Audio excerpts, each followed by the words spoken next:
बोलो श्री प्राणनाथ प्यारे की, बोलो श्री सद्गुरु महाराज की।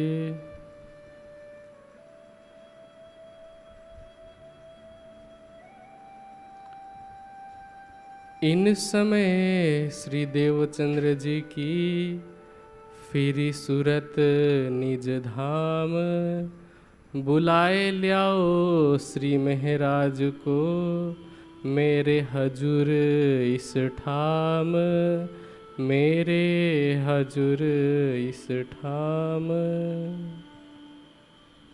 आई बाल बाई बुलावने, तिनको दिया जवाब। प्रणाम जी। प्राणाधार आत्म संबंधी सुंदर साथ जी, कल के प्रसंग में हमने सुना कि किस तरह से मिहिर राज जी श्री देवचंद्र जी से चर्चा सुनते सुनते जब उनकी अवस्था लगभग 25 वर्ष की होती है तो गोवर्धन जी का धाम गमन होता है। उसके बाद कैसे वह कसौटी में अपने आप को खरा उतारना चाहते हैं, कैसे वो कसनी करते हैं। फिर किस तरह से उनको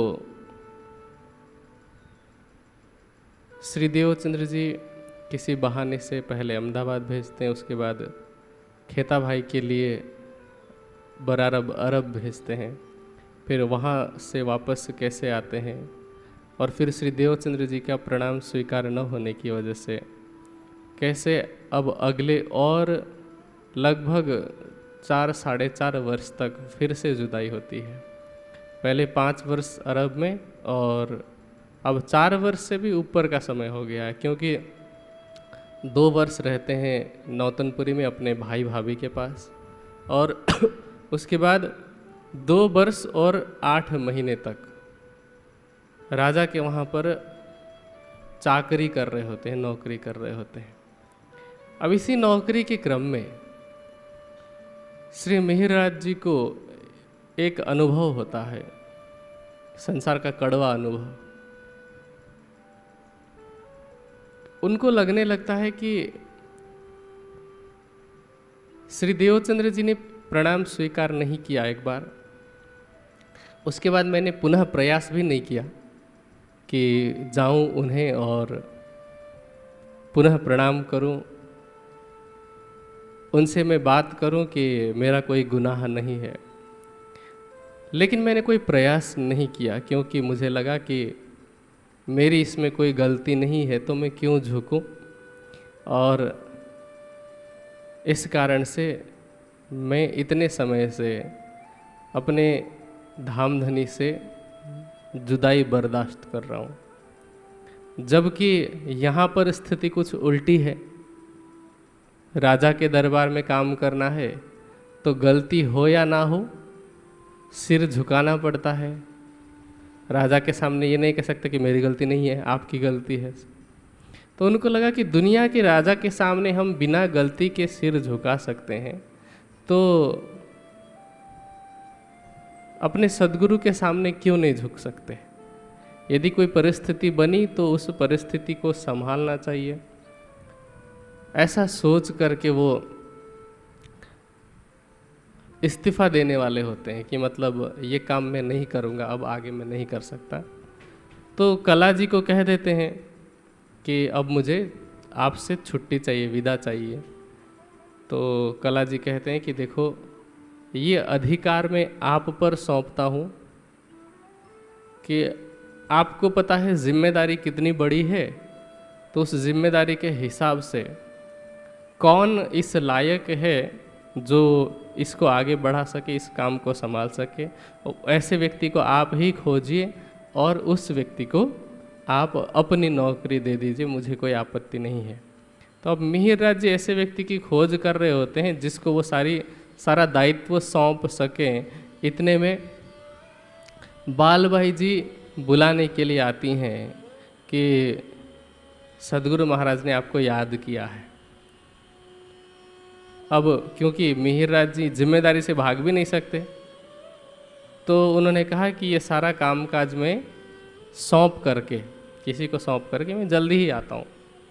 अब 2-4 दिन बीत गए, उधर श्री देवचंद्र जी भी तड़प रहे हैं कि मुझे मिलना है। तो उन्होंने पुनः बिहारी जी को भेजा कि जाओ मिहिर राज को बुला करके ले आओ।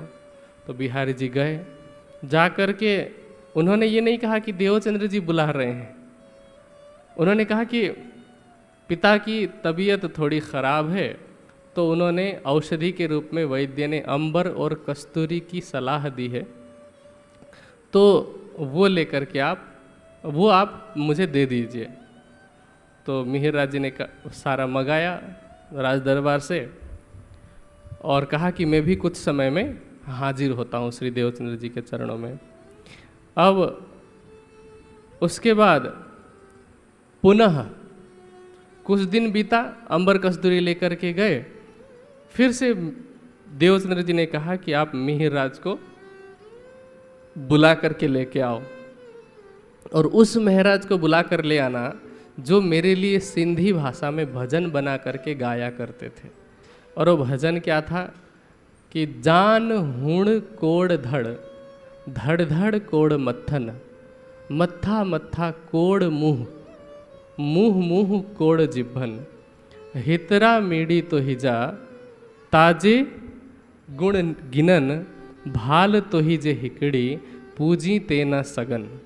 इसका अर्थ क्या होता है कि यदि मेरे शरीर में करोड़ों धड़ हो, कोड़ मतलब करोड़ों, और प्रत्येक धड़ में, ये धड़ होता है ना, तो प्रत्येक धड़ में करोड़ों सिर हो, प्रत्येक सिर में करोड़ों मुंह हो, और प्रत्येक मुंह में करोड़ों जीव हो, तो इतनी सारी जिह्वा से भी हे सद्गुरु महाराज हम आपके गुणों के विषय में वर्णन नहीं कर सकते।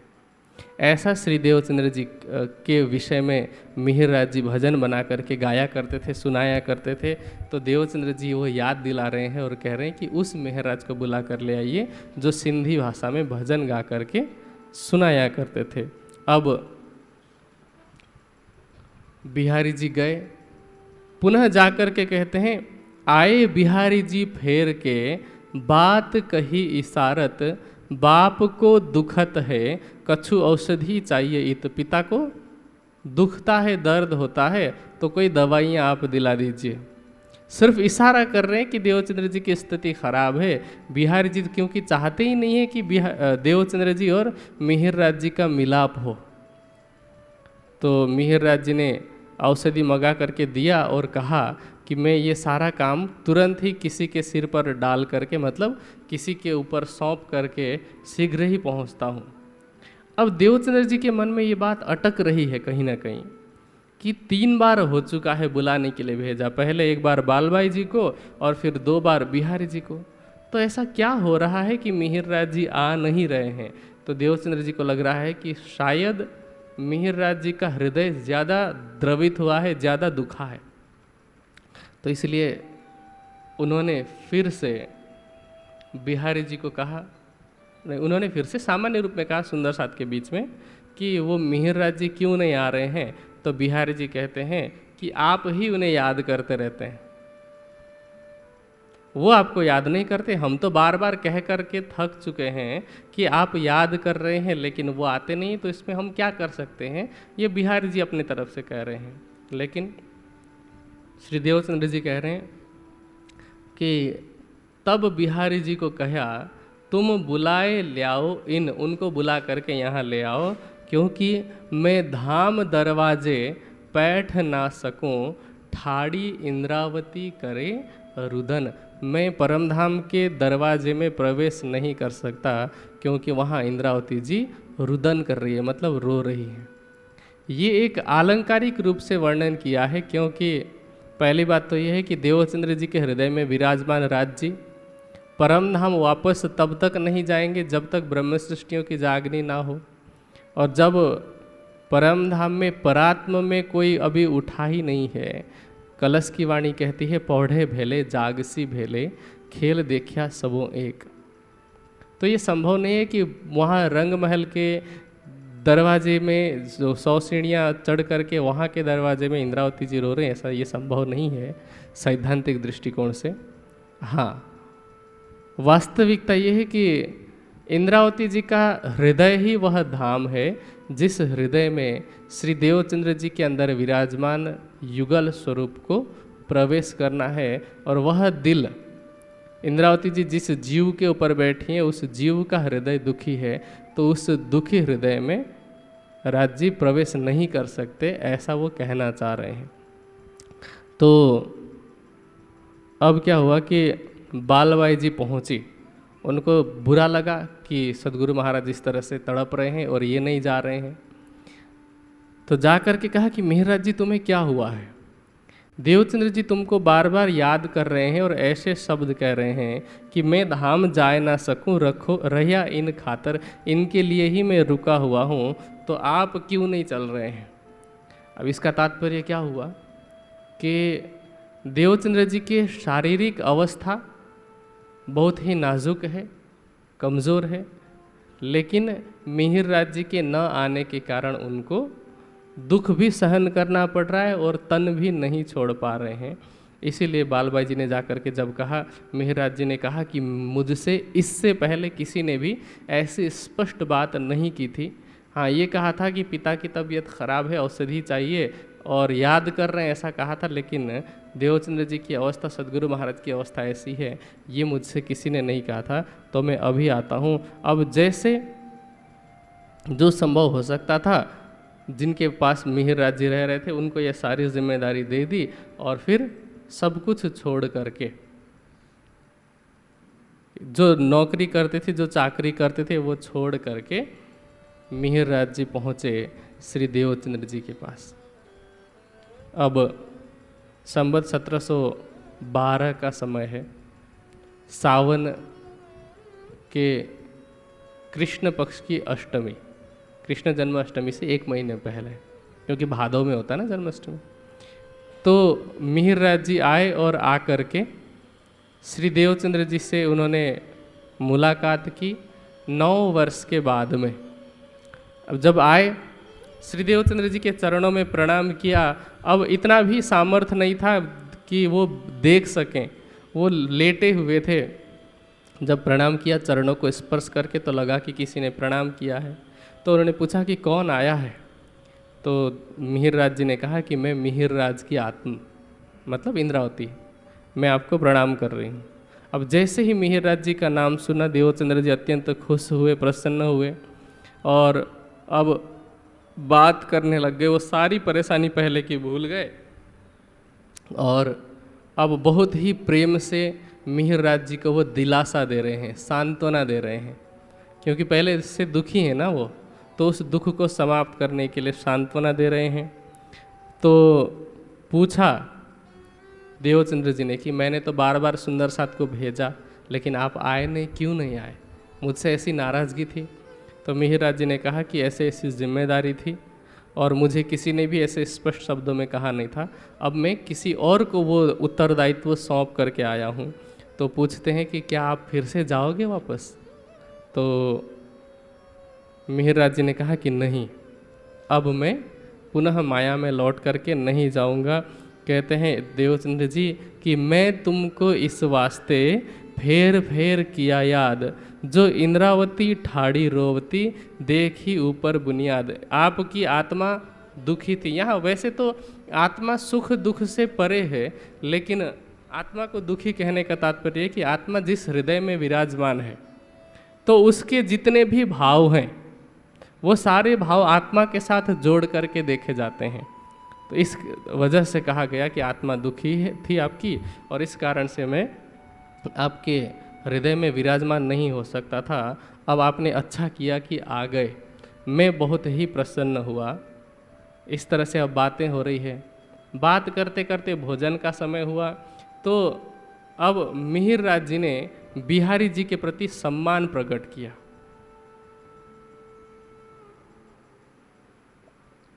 और कहा बिहारी जी को कि आइए बिहारी जी, आप भी बैठ करके हमारे साथ में भोजन कीजिए, एक ही थाली में भोजन कर लेते हैं। अब देखिए, एक ही थाली में भोजन हर कोई तो नहीं कर सकता है ना। दिल में किसी के साथ बैर हो तो ऐसे व्यक्ति के साथ में भोजन नहीं किया जा सकता है साथ में। एक ही थाली में क्या, एक ही पंक्ति में बैठ कर के भी खाने में बुरा लगता है। मिहिरराज जी के अंदर कोई भी किसी के लिए भी इस तरह की द्वेषपूर्ण भावना नहीं है, लेकिन वो चाहते हैं कि उनके अंदर भी ना रहे, बिहारी जी के अंदर भी। इसीलिए उन्होंने आग्रह किया था अपने तरफ से, लेकिन बिहारी जी ने मना किया कि नहीं, मैं आपके साथ नहीं बैठ सकता। तो मिहिरराज जी ने श्री देवचंद्र जी को अर्ज किया कि देवचंद्र जी आप हुक्म कीजिए, आप आदेश दीजिए, तब शायद बिहारी जी मानेंगे। देवचंद्र जी कह रहे हैं कि ये सुंदर साथ में ऐसा क्या हो रहा है कि आप साथ में भोजन करने में क्या समस्या है। और उन्होंने आदेश दिया तो बिहारी जी उस आदेश का पालन करने के लिए सिर्फ औपचारिकता के लिए एक ही थाली में बैठे। लेकिन दूसरी बीतकों के अंदर ये वर्णन आता है कि बिहारी जी भोजन के लिए तो बैठ गए, लेकिन उस एक थाली में भी बीच में रेखा खींच दी, भोजन के बीच में रेखा खींच दी कि इधर का भोजन मेरा है, उधर का भोजन आपका है। तो वहाँ पर भी उन्होंने बंटवारा किया और बंटवारा करके भोजन प्रसाद लिया। उसके बाद पुनः श्री देवचंद्र जी बात करने लग गए कि मिहिरराज आपने अच्छा किया कि काम माया का छोड़ के आए तले हुक्म धामधनी की, हुक्म तले आप आए हो, धामधनी की सेवा के लिए आए हो, तो आपने बहुत अच्छा काम किया। अब इस तरह से 22 दिन तक मिहिरराज जी जब पुनः लौटे हैं 9 साल के बाद, तो 22 दिन तक मिहिरराज जी और श्री देवचंद्र जी साथ में रहते हैं। और उसके बाद कह रहे हैं इन समय यहाँ दिन 22 रहे साथ मिने, फेर नजर करी धाम को साथ छोड़े इन समय। जाहिरी रूप में श्री देवचंद्र जी के अंदर विराजमान श्रीराज जी ने जाहिरी रूप से उस तन को छोड़ा। वैसे तो प्रत्येक ब्रह्म सृष्टि के हृदय में राज्य विराजमान है, लेकिन लीला रूप में जो आवेश लीला है वो मिहिरराज जी के द्वारा होनी है, इंद्रावती जी के द्वारा होनी है। तो उस हृदय धाम में आकर के विराजमान हुए और जाहिरी रूप में अब सुंदर साथ के बीच से वो ओझल हो गए। अब इस समय सुंदर साथ कैसे जुड़े थे इतने वर्षों तक, जितने भी सुंदर साथ जुड़े वो अधिकतर चमत्कारी लीला के माध्यम से जुड़े थे। ऐसा नहीं है कि वो चर्चा नहीं सुनते थे, लेकिन चर्चा भी सुनते थे तो किस वजह से सुनते थे कि ये स्वरूप चमत्कार करने वाला है, ये बात कह रहे होंगे तो कुछ अच्छी बात कह रहे होंगे, क्योंकि चर्चा में भी बहुत सारी आड़ी करीलाएँ होती थी। तो इसलिए केवल चमत्कार की वजह से जुड़ने के कारण सुंदर साथ की जागृति नहीं हुई थी। जुड़े तो थे लेकिन जागृति नहीं हुई थी। इसीलिए श्री लालदास जी कह रहे हैं कि साथ को इन समय कछु नहीं पहचान, धाम नाता किने न देखा, अपने ठौर यहाँ ईमान। अब सुंदर साथ को पहचान नहीं है, परम धाम के संबंध को किसी ने नहीं देखा कि राज्य के साथ हमारा जो संबंध है उस संबंध के कारण राज्य हमें छोड़कर कभी भी नहीं जा सकते। इसकी पहचान किसी ने नहीं की। सबको लगा कि राज्य तो हमें छोड़ करके चले गए। अब जब राज्य ही नहीं है तो सुंदर साथ धीरे धीरे करके माया में वापस चले गए, क्योंकि चर्चा करने वाला कोई नहीं, अब जगाने वाला कोई नहीं, और सुंदर साथ स्वयं से उठने वाले तो नहीं थे। जैसे उदाहरण के लिए एक बच्चा ऐसा है जिसको पता है कि सुबह के समय में उठना 4-5 बजे ब्रह्म मुहूर्त में ये बहुत ही लाभदायक है, और इससे क्या होता है कि उस समय ध्यान करने से, उस समय ब्रह्म चिंतन करने से हमारी आत्म जागृति होती है। ऐसी समझ एक विद्यार्थी को है। दूसरा एक बच्चा ऐसा है जिसको ये कुछ पता नहीं है, बस कोई उठाने के लिए आ जाता है, कोई घंटी बजा देता है तो वो उठ जाता है। अब दोनों में फ़र्क क्या है कि जिसको पता है अंदर से कि ये उठना मेरे लिए कितना लाभदायक है, तो वो चाहे कोई आकर के उठाए या ना उठाए, वो अपने आप ही उठ जाएगा। उसका जो मस्तिष्क है वो उसको ऐसे ही आदेश देगा और उसकी आदत बन जाएगी। लेकिन जिसको ये पता नहीं है तो क्या होगा कि एक दिन उठाया, 2 दिन उठाया, तीसरे दिन यदि जगाने वाला व्यक्ति नहीं आता है तो वो व्यक्ति सोता रह जाता है। तो उस समय जिन 313 ब्रह्मात्माओं की जागनी हुई थी वो भी ऐसे ही हुई थी। उनको पता नहीं है राज्य के मूल स्वरूप की पहचान नहीं, इसलिए तो कह रहे हैं ना कि कछु नहीं पहचान। तो जब पहचान ही नहीं है तो पुनः वह माया में धीरे धीरे करके लग गए। अब एक आध सुंदर साथ ऐसे हैं जिनको जागनी के विषय में थोड़ा सा दर्द है, तो उनमें से एक बालबाई जी हैं। लेकिन उनको भी इतना तो है कि जागनी हो, लेकिन ऐसा है कि ये जो जागनी है वो बिहारी जी के द्वारा हो, लौकिक नाता है। क्योंकि ऊपर कह रहे हैं ना, धाम नाता किने न देखे। बालबाई जी के मन में है कि देवचंद्र जी के पुत्र हैं बिहारी जी, तो उस लौकिक भाव से वो चाहते हैं कि बिहारी जी गादी पर बैठें, बिहारी जी देवचंद्र जी की विरासत को, जागनी को आगे बढ़ाएं। तो कुछ दिन के बाद में बालबाई जी आती हैं मिहिर राज जी के घर में और वहाँ मसलहत सलाह मशविरा करते हैं कि मिहिर राज जी आगे क्या करना है। क्योंकि श्री देवचंद्र जी का जो स्थान है वो तो बहुत ही महान है, श्रेष्ठ है, और अब उसको खाली कैसे रहने दिया जाए, वहाँ उसको खाली रहने नहीं दिया जा सकता है। कोई तो ऐसा हो जो उस कार्य को आगे बढ़ाए, क्योंकि सारे सुंदर साथ तो अब आना वहाँ पर बंद कर दिए। कह रहे हैं कोई उत आवत नहीं, भूल गए सगाई। सगाई मतलब संबंध, कि राज्य के साथ संबंध ही भूल गए और निज धाम परम धाम का संबंध किसी को याद ही नहीं रहा। अब कहते हैं कि यहाँ पर किसको बैठाएं, उस गादी पर किसको बिठाया जाए। क्योंकि अगर नस्ल का संबंध देखें, मतलब लौकिक संबंध देखें, तो बिहारी जी उस मामले में खरे उतरते हैं। तो मिहिर राज जी कहते हैं कि यही बात ठीक है। क्योंकि मिहिर राज जी ये थोड़ी कहेंगे कि नहीं नहीं मैं लायक हूँ, मैं गादी पर बैठूंगा, ऐसा वो कभी भी नहीं कहेंगे। और उनके मन में ये सब इच्छा भी नहीं थी, ये लौकिक इच्छा भी नहीं थी कि मैं बैठूं। बस उनके मन में है कि कर्तव्य पालन हो, जो लक्ष्य है सुंदर साथ की जागृति का वो लक्ष्य पूरा हो। इसीलिए उन्होंने कहा कि सुंदर साथ के बीच में बिहारी जी को उस गादी पर बैठाना है, बिहारी जी को गादी पर पति बनाना है। तो मिहिर राज जी ने कहा कि सुंदर साथ हो सकता है कि किसी को ये निर्णय गलत लगे, इसके लिए मैं खुद ही सबसे आगे बढ़ करके बिहारी जी को गादी पर बैठाऊंगा। सबसे पहले उनके चरणों में प्रणाम करूंगा, तो कम से कम मेरी देखा देखी ही सही सुंदर साथ बिहारी जी को प्रणाम करने लग जाएंगे, उनका सम्मान करने लगेंगे। अब ये सारी बातें करके बालबाई जी अपने घर आई और एक दिन निश्चित करके सब सुंदर साथ के पास सूचना भेज दी गई कि बिहारी जी गादी पर बैठाए जाने वाले हैं, बिहारी जी का गादी अभिषेक होने वाला है। तो उस दिन बिहारी जी को गादी पर बैठाया गया, सब सुंदर साथ आए हुए थे और मिहिर राज जी सबसे पहले बिहारी जी के चरणों में प्रणाम करते हैं और उस घर के लोगों में आनंद होता है कि चले देवचंद्र जी की जो गादी है वो अब खाली नहीं रही है। तो लौकिक रूप से आनंदित हैं उस परिवार के, लौकिक परिवार के लोग, लेकिन सुंदर साथ को पता है कि बिहारी जी की योग्यता कैसी, उनका अस्तित्व कैसा है।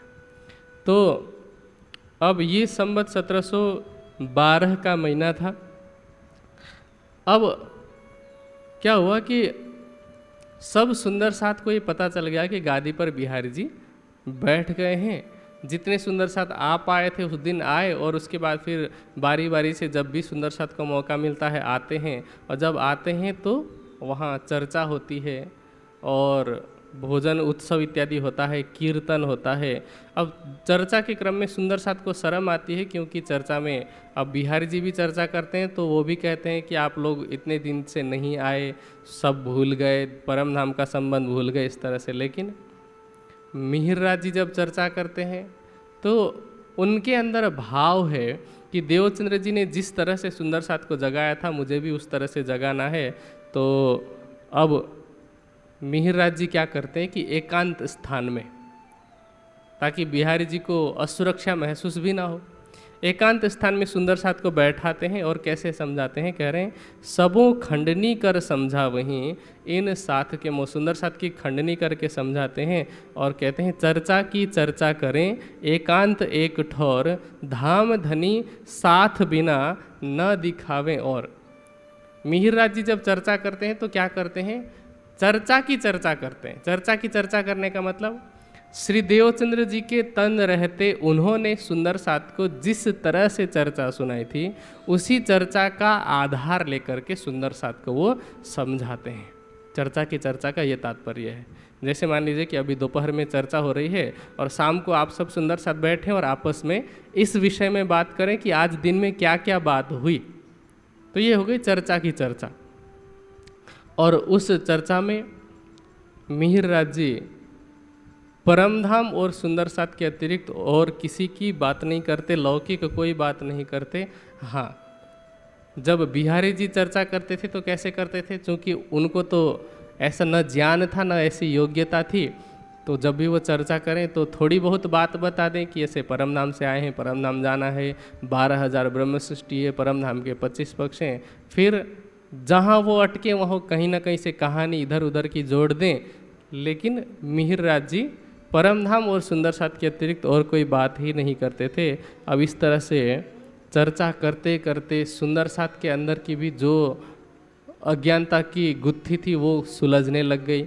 स्वयं मिहिर जी को भी बहुत सारी बातें समझ में आने लग गई। क्योंकि होता क्या है कि कई बार हम सुनते हैं ना, सुनते समय कई बार पूरी बात समझ में नहीं आती, लेकिन वही जब उस बात को लेकर के दूसरे को समझाना पड़ता है तो हमें स्वयं अंदर से ही यह आवाज़ आती है कि यहाँ पर ऐसा होना चाहिए, इसका अर्थ ये होना चाहिए, इस प्रसंग में ऐसा अर्थ होना चाहिए। तो इस तरह से मिहिर जी के अंदर भी अब ये सारा रहस्य खुलता जा रहा है। तो मिहिर जी कहते हैं हम तो हैं धाम में एक खेल नहीं रंचक। हम तो कहाँ पर हैं, हमारा जो मूल तन है जिसको हम परात्म कहते हैं वो तो परम धाम में है, और ये जो खेल है जहाँ पर हम इस नश्वर तन से बैठे हुए हैं यह तो रंचक मतलब पल मात्र का है, अर्थात क्षण भंगुर है, प्रत्येक पल परिवर्तनशील है। और हम वहाँ पर बैठे हुए हैं और परमात्मा कहाँ पर है, सहरग से नजीक, मतलब प्राण नली से भी नज़दीक, अर्थात हमारे हृदय धाम में वह परमात्मा विराजमान है। इस तरह के रहस्य खोलते जा रहे हैं। अब इसी क्रम में मिहिर जी के मन में ये भाव आया कि मुझे सुंदर साथ की सेवा करनी है। और सेवा कैसे करनी है कि जैसे गांगजी भाई पहले सेवा कर रहे थे, तो गांगजी भाई जी तो ऐसे ज्ञान चर्चा से सेवा नहीं करते थे, आर्थिक रूप से उन्होंने बहुत सेवा की है, तन मन धन से सेवा की है। लेकिन मिहिर जी के मन में उसी से शिक्षा लेकर के, उदाहरण लेकर के ऐसा भाव है कि मैं धन कमाऊं, धन कमा करके सुंदर साथ की ऐसी सेवा करूं कि प्रत्येक सुंदर साथ के लिए माया का काम करने की आवश्यकता न रहे, माया के काम की इच्छा, अर्थात न कमाने की चिंता हो न पकाने की चिंता हो, बस आए ज्ञान चर्चा सुने, सत्संग सुने, भोजन प्रसाद ग्रहण करें, फिर थोड़ा बहुत आराम करें, फिर यही चर्चा चितवनी का क्रम ही आगे बढ़ता रहे। ऐसी भावना मिहिर जी के मन में आती है। तो मिहिर जी ने क्या किया कि वापस गए वजीर के पास जहाँ पहले नौकरी करते थे। अब क्योंकि जान पहचान तो थी ही, उनके पास जा कर के कहा कि मुझे नौकरी चाहिए। तो अब उन्होंने नौकरी करना शुरू किया, लेकिन उसके बाद भी प्रतिदिन सुबह उठते हैं, दर्शन के लिए जाते हैं, बिहारी जी के दर्शन के लिए, फिर उनसे थोड़ी देर के लिए ज्ञान चर्चा सुनते हैं, जो भी उपदेश वगैरह देते हैं। उसके बाद में फिर दरबार में काम करने के लिए जाते हैं, अपना जो भी पद है दीवान का मतलब आज के हिसाब से सेक्रेटरी का जो पद होता है ना, सचिव का जो पद है, राजा के सचिव का, मंत्री के सचिव का, तो वो पद संभालते हैं और फिर शाम के समय में वापस आते हैं, बिहारी जी को प्रणाम करते हैं, फिर बिहारी जी की चर्चा सुनते हैं। जो सुंदर साथ रहते हैं उन्हें चर्चा सुनाते हैं। ये उनकी प्रतिदिन की क्रिया बन जाती है। अब सोचिए कि हमारे पास तो इतना बड़ा काम नहीं है। एक राजा के मंत्री के सचिव का जो पद है वो तो बहुत बड़ा होता है। यूँ समझ लीजिए कि आईएएस ऑफिसर होते हैं ना बहुत सारे, ठीक है, उनमें भी जो सेक्रेटरी लेवल है, सेक्रेटरी का लेवल तो बहुत ऊंचा होता है ना, तो उसमें कितनी जिम्मेदारी होती है। उसके बाद भी वो प्रतिदिन दोनों बार दर्शन के लिए जाते हैं, चर्चा सुनने के लिए जाते हैं। तो इस प्रसंग से हमें शिक्षा लेनी चाहिए कि माया के काम का बहाना बना करके जो हम सत्संग से, ध्यान से जी चुराते हैं, बचने की कोशिश करते हैं, तो ये कहीं ना कहीं बहाने के रूप हैं। यदि हम चाहें तो मिहिर राज जी की तरह समय अवश्य निकाल सकते हैं। अब मिहिर राज जी कैसे करते हैं देखिए। उठे पिछली रात को करने को दीदार, पिछली रात का मतलब ब्रह्म मुहूर्त में उठ जाते हैं, उजाला होने से पहले ही, और दर्शन करने के लिए जाते हैं। तो हम भी ध्यान करने के लिए उठ सकते हैं, फिर माया का सारा काम करते हैं और फिर वापस आकर के शाम के समय में 4:30 बजे के समय में आते हैं और आकर के पुनः दर्शन करते हैं, बिहारी जी को प्रणाम करते हैं, चर्चा सत्संग सुनते हैं, सुनाते हैं और क्या करते हैं, तहाँ चितवनी धाम की करत है सब कोय, स्वरूप वस्त्र वर्णन होने लगा सोए। बहुत सारे लोग ऐसे हैं जो चितवनी का विरोध करते हैं कि ये नहीं करना चाहिए, ध्यान करने से ऐसा होता है वैसा होता है। यहाँ देखिए स्पष्ट रूप से वर्णन आता है कि वहाँ सब सुंदर साथ चितवनी करते थे, युगल स्वरूप के वस्त्रों का, आभूषण का, स्वरूप का, श्रृंगार का वर्णन करते हैं। तो इस तरह से पहले आत्मा को खुराक देते हैं, उसके बाद में शरीर के खुराक के लिए वो माया का काम करने के लिए जाते हैं। अब उन्होंने क्या किया कि एक सुंदर साथ को बुलाया, उनका नाम है कान्जी भाई। एक है कान्जी भट्ट, वो भागवत की कथा करते हैं, वो अलग हैं। ये भी कान्हजी भाई हैं। तो उनको बुला करके कहा कि देखिए मैं सुंदर साथ की सेवा करना चाहता हूँ, इसमें आपके सहायता की आवश्यकता है, आपकी सेवा की आवश्यकता है। तो करना क्या है कि सुंदर साथ के लिए वस्त्रों की, आभूषणों की व्यवस्था करनी है, अनाज इत्यादि की आवश्यकता है तो उसकी व्यवस्था करनी है। तो यही एक अवसर है, क्योंकि ये जो सेवा का अवसर है वो परम धाम में तो मिलने वाला नहीं है। वहाँ किस सेवा की आवश्यकता है? नहीं, सेवा तो यहीं पर करने की आवश्यकता है। कहते हैं कि माया मिने बैठ के लाहा लेने अब। सेवा का लाभ कहाँ लिया जा सकता है? इस माया के संसार में, क्योंकि धाम में जागे पीछे एह न होवे का, परम धाम में तो सेवा का अवसर मिलना ही नहीं है। इसीलिए तिस वास्ते इस बात की लूट होए करनी, सेवा का जब मौका मिला है उसको दोनों हाथ से लूट लो। और सुंदर साथ से क्या करना है? प्रेम करना है। इनसे प्रीत कीजिए, सगाई जान धाम अपनी, परम धाम का संबंध जान करके सुंदर साथ के साथ में प्रेम करना है। ऐसा उन्होंने कान्जी भाई को समझाया और कहा कि देखो ये जो सेवा है, सेवा में हाथ के चालाकी की आवश्यकता होती है। हाथ की चालाकी के दो मतलब निकलते हैं, एक नकारात्मकता में कि बचाना है, हमें कंजूसी करनी है, और दूसरी हाथ की चालाकी का मतलब इस तरह से सेवा करें कि जितना धन आ रहा है उसको समस्त सुंदर साथ की सेवा में कैसे लगाया जाए, ऐसा क्या किया जाए जिससे कि किसी सुंदर साथ को किसी भी प्रकार की परेशानी ना हो। तो ये चालाकी है। तो मिहिर राज जी ने कहा कि चतुराई के साथ में सुंदर साथ की सेवा करनी है और तुम्हें उसके अलावा और कुछ सोचने की ज़रूरत नहीं है कि कम तो नहीं पड़ जाएगा। कहते हैं कि मेरा हुक्म मान करके सो साथ की सेवा करो, यह मेरा हुक्म, मेरा आदेश मान करके आपको सुंदर साथ की सेवा करनी। और खर्च करते हुए कछु न पीछा देखियो, करते खर्च मीने साथ। सुंदर साथ में धन खर्च करते हुए आपको आगे पीछे सोचने की आवश्यकता नहीं है। किसी परमहंस सुंदर साथ का कथन है कि धाम धनी दरबार में कमी काहू की नाहीं, कमी हमारे भजन में ताथे पावत नाही।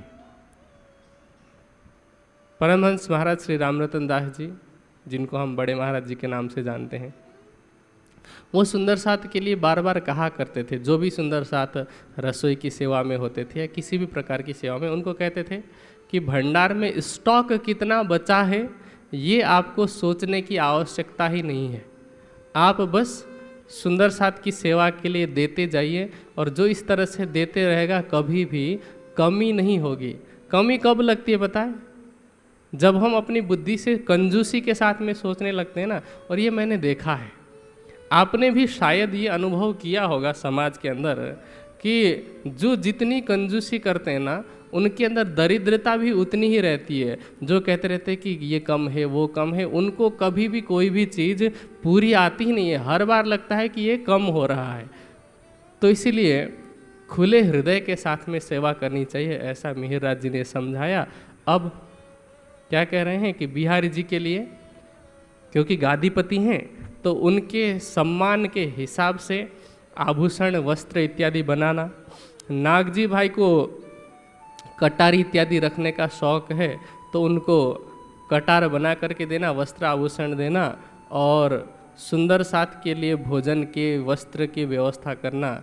अब क्या कह रहे हैं कि कान्हजी भाई की अवस्था ऐसी हो गई कि वो कहते हैं ना, नेकी और पूछ पूछ, कि एक तो कहना साथ में और दूजा पाया हुक्म, कि एक तो सुंदर साथ की सेवा करने की इच्छा उनको पहले से ही थी, और ऊपर से हुक्म आदेश मिला सेवा करने का, और उसके बाद कि ये आदेश दिया गया कि सेवा करते समय आपको सोचने की ज़रूरत ही नहीं कि कम तो नहीं पड़ेगा।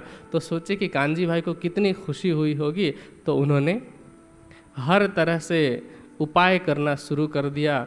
मिहिर जी के साथ मिल करके कह रहे हैं 30 वास्ते साथ को कि किया बुलावने का हुक्म, मैदा घीऊ खांड को इकट्ठे करो तुम। अब सुंदर साथ की सेवा के लिए मैदा, घी, खांड, मतलब आज की तरफ जैसे बुरादा होता है ना चीनी का, ठीक है, या शक्कर समझ लीजिए, मीठा, तो ये सब चीज़ें और वस्त्र इत्यादि सब अपने घर में इकट्ठा करने लग गए कि सुंदर साथ को बुलाएंगे और करेंगे, ठीक है। अब जैसे ही ये मिहिर जी तैयारी कर रहे थे तो बिहारी जी को ये बात पता चल गई कि मिहिर जी अपने घर में ऐसे ऐसे इकट्ठा कर रहे हैं, सुंदर साथ की सेवा करना चाहते हैं। अब बिहारी जी को इनसिक्योरिटी हुई, असुरक्षा हुई कि मिहिर जी ने अगर इस तरह से सुंदर साथ की सेवा की तो निश्चित है कि वैसे ही मिहिर जी के प्रति सुंदर साथ का झुकाव ज़्यादा है, वो मुझे गादी से हटा देंगे। सोचिए गादी का कितना बड़ा झगड़ा है, कुर्सी का। सरकार श्री कहा करते थे कि धर्म में राजनीति और बिना धर्म के राजनीति दोनों नुकसानदायक है, क्योंकि यदि धर्म में आप राजनीति करने लग जाएंगे, मतलब धर्म के क्षेत्र में, तो वो भी हानिकारक है समाज के लिए। और राजनीति में अगर धर्म नहीं रहेगा, सिर्फ राज करने की नीति रहेगी कि हमें किसी भी तरह से सत्ता चाहिए, तो तब भी समाज के लिए, राष्ट्र के लिए वह अहितकारी होगा।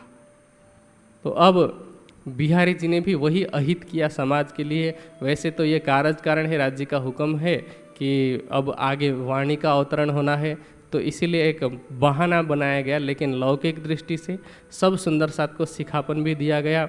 अब क्या किया बिहारी जी ने कि मिहिर जी की प्रतिष्ठा समाज में न होने पाए, इसीलिए उन्होंने वजीर के सामने, जिस वजीर की मिहिर जी दीवान थे, उस वजीर के सामने चुगली कर दी, शिकायत कर दी कि मिहिर ने तो राज खजाने से धन चुरा चुरा करके अपना घर भर लिया है। अब होता क्या है कि राजा इत्यादि जो भी होते हैं ना, वो कान के कच्चे होते हैं, और इसके पीछे कारण ये होता है कि अब वो कुछ भी करें, उनको कोई रोकने टोकने वाला तो होता नहीं है, उनके निर्णय पर प्रश्न खड़ा करने वाला तो होता नहीं, इसलिए वो त्वरित निर्णय ले लेते हैं, तुरंत निर्णय ले लेते हैं। इसीलिए अब वजीर ने क्या किया कि मिहिर जी को और साथ में उनके दोनों भाइयों को, उद्धव ठाकुर और सांवलिया ठाकुर को, इन तीनों को, मिहिर जी, उद्धव ठाकुर और सांवलिया ठाकुर, इन तीनों लोगों को अपने घर में ले जा कर के नज़रबंद किया। अब कई बार सुंदर साथ के मन में ऐसा आता होगा कि हमने तो हफ्से का जेल सुना था, कि हफ्सा का जेल में बंद कर दिया था, तो ये ना सुंदर साथ को आधा सत्य पता है। वास्तविकता ये है कि उस जेल का नाम हबसे का जेल नहीं है, नज़रबंद ही किया है। लेकिन हबसे का जेल इसलिए कहा गया क्योंकि पुराने समय में एक किस्सा है, इथियोपिया देश का नाम आपने सुना होगा। तो हबसा का मतलब इथियोपिया देश है, ठीक है। तो वहाँ का एक बादशाह था। तो वो बादशाह को हो सकता है कि सत्ता परिवर्तन के क्रम में कि उसने विरह किया था इथियोपिया के बादशाह ने। वह दुखी हुआ था किसी के लिए, अपने प्रेमी के लिए हो सकता, प्रेमिका के लिए हो सकता है। तो इंद्रावती जी ने जो विरह किया उस नज़रबंद की अवस्था में, तो उसको ना हबसे के प्रसंग से जोड़ दिया गया, ठीक है। अन्यथा उस स्थान को प्रमोदपुरी भी कहा गया है, हबसा भी कहा गया है। ये लाक्षणिक रूप से वर्णन किया है, ठीक है। तो मिहिरराज जी को, उद्धव जी को और सांवलिया ठाकुर को नज़रबंद किया था। लेकिन अब दुख तो होता ही है ना। मान लीजिए आपने कोई गलत काम नहीं किया, लेकिन किसी को कह दिया जाए आपकी जानकारी में ही कि इस पर नज़र रखना, आपको दुख होगा, बुरा लगेगा। और नज़रबंद में घर से बाहर भी नहीं जा सकते थे। और जितने भी राज परिवार से संबंधित लोग होते हैं ना, उनको इस तरह से शुरुआत में ही जेल में नहीं डाल दिया जाता, उनको नज़रबंद ही किया जाता है। ये प्राचीन काल से ही है। अभी भी आपको पता होगा, कुछ समय पहले जब धारा 370 हटाई गई थी, तो जहाँ दंगा होने की संभावना थी या बहुत सारे लोग जो भड़काऊ भाषण दे रहे थे, राजनीतिक पार्टी के लोग, उनको नज़रबंद किया गया था, जेल में नहीं डाला गया था। तो इसीलिए मिहिरराज जी जेल में नहीं बंद हैं, लेकिन कहीं ना कहीं वो बंधन भी है। तो वहाँ अगर मान लीजिए कि जेल में अगर डाल दिया होता मिहिरराज जी को, तो वहाँ जो कुछ भी घटना हो रही थी, जैसे रास की वाणी का अवतरण हो रहा है, तो आड़ी का लीला ये हो रही कि रास के समय के जो भी आभूषणों की आवाज़ सुनाई पड़ रही है वहाँ पर वजीर की पत्नियों को या रानियों को, जेल में वो थोड़ी जाती होंगी मिलने के लिए, घर में ही थी। जिस घर में ये सब रह रहे थे उसी घर में थे। इस वजह से ही उनको सुनाई पड़ा। तभी उन्होंने जब कुछ समय के बाद में, साल भर के बाद में जब वजीर वापस लौटे, तो उन्होंने कहा कि आपने किसको इस तरह से बंधन में रख रखा है, ये तो इस तरह के महापुरुष हैं, ये ऐसे महान लोग हैं, इनके साथ तो हमने ऐसे ऐसे लीला का अनुभव किया। ये संभव इसीलिए हुआ कि मिहिरराज जी उसी घर में थे। तो वजीर ने अपने घर में नज़रबंद किया था। इसमें चौपाई भी लिखी है कि तब वजीर ने ले के बैठाए अपने घर, सामा लई सरकार में हुआ जोरा इन पर। तो सारा सामान तो उन्होंने अपने उसमें रख लिया, गोदाम में, सरकारी गोदाम में। अब इसके लिए क्या कह रहे हैं, बैठे प्रबोधपुरी मिने जाए हबसा लिखाइत। चौपाई देख लीजिएगा, हबसे का जेल नहीं लिखा है। जिस स्थान पर वो बैठे हैं नज़रबंद में, उसको प्रबोधपुरी इसीलिए कहा गया क्योंकि वहाँ विरह करते करते जब युगल स्वरूप उनके हृदय में विराजमान हुए, जब युगल स्वरूप का साक्षात्कार हुआ, तो वो हो गया इंद्रावती जी को प्रबोध होना। और उसी स्थान को हबसा भी लिखा गया। तो वहाँ विरह इसीलिए किया कि मिहिरराज जी क्या सोच रहे हैं कि क्यों ऐसा हम पर पहुँचाया सख्त वक्त, कैसी सख्ताई हमारे साथ क्यों हुई, ऐसी कठोरता हमारे साथ क्यों हुई। हम तो सेवा कर रहे थे, राज्य से वो शिकवा कर रहे हैं, किसी और के सामने नहीं। राज्य को कह रहे हैं कि धामधनी हम तो सेवा के लिए ही प्रयासरत थे, तो हमारे साथ ऐसा क्यों हुआ। इस तरह से जब विरह कर रहे थे, धीरे धीरे करके उन्होंने भोजन भी करना बंद कर दिया। अब भोजन बंद किया तो शरीर धीरे धीरे सूख रहा था। अवस्था कैसी हो गई देखिए, वाणी कहती है कि जब आह सूखी अंग में सांस भी छोड़ियो संग, तब तुम पर्दा टाल के दियो मोहे अपनो अंग। देवचंद्र जी को भी दीदार कब हुआ, जब एक बार उनके तन से चेतना निकल के जा चुकी थी। मतलब अपना सर्वस्व जब उन्होंने समर्पण कर दिया था। और इंद्रावती जी को भी कब दर्शन हुआ? जब शरीर का अस्तित्व पूरी तरह से समाप्त हो चुका है। इसका मतलब मैं ये नहीं कह रहा हूँ कि आप एक बार शरीर छोड़ देंगे तो दर्शन होगा, वापस जिंदा हो जाएंगे, ऐसा नहीं है। यहाँ शरीर के अस्तित्व को मिटाने का तात्पर्य है कि जब हम राज्य के ध्यान में बैठें, चितवनी में बैठें, तो उस समय शरीर भाव से हम पूर्णतया ऊपर उठ जाएं, तब हम दर्शन प्राप्त कर सकते हैं। ये एक भाव है इसका। तो इस तरह से विचार करते करते कह रहे हैं, यह विचार करते श्री देवचंद्र जी बैठे दिल पर। देवचंद्र जी विराजमान होने का तात्पर्य क्या है कि देवचंद्र जी के अंदर श्यामा जी की आत्मा भी है और उनके हृदय में राज्य भी विराजमान है। तो कुल मिलाकर के बात क्या है कि युगल स्वरूप विराजमान हुए। और जब युगल स्वरूप विराजमान हुए तो वहाँ वाणी का अवतरण शुरू हुआ। बोलो श्री प्राणनाथ प्यारे की। जिस वाणी के ज्ञान के कारण आज हम सब यहाँ बैठ करके परम धाम की लीला का श्रवण कर पा रहे हैं, वह वाणी अवतरित होनी शुरू हो गई अब। और उसमें सबसे पहले रास, फिर प्रकाश गुजराती और खट ऋतु तथा कलश की 2 चौपाइयाँ, कलश गुजराती की 2 चौपाइयाँ वहाँ पर अवतरित हुई। अब इसमें भी संपूर्ण रास ग्रंथ का वर्णन या रास ग्रंथ का अवतरण हफ्सा के जेल में नहीं हुआ है। जो शुरू के 5 प्रकरण है ना रास के, पढ़े तो होंगे आपने ना, जैसे हवे पहला मोह जलनी कहो बात इत्यादि, जो शुरू के माया से संबंधित 5 प्रकरण है कि माया कैसी है, इससे कैसे बचना चाहिए, ये सारे जो प्रकरण है शुरू के 5 प्रकरण वो अवतरित होते हैं दीप बंदर के अंदर।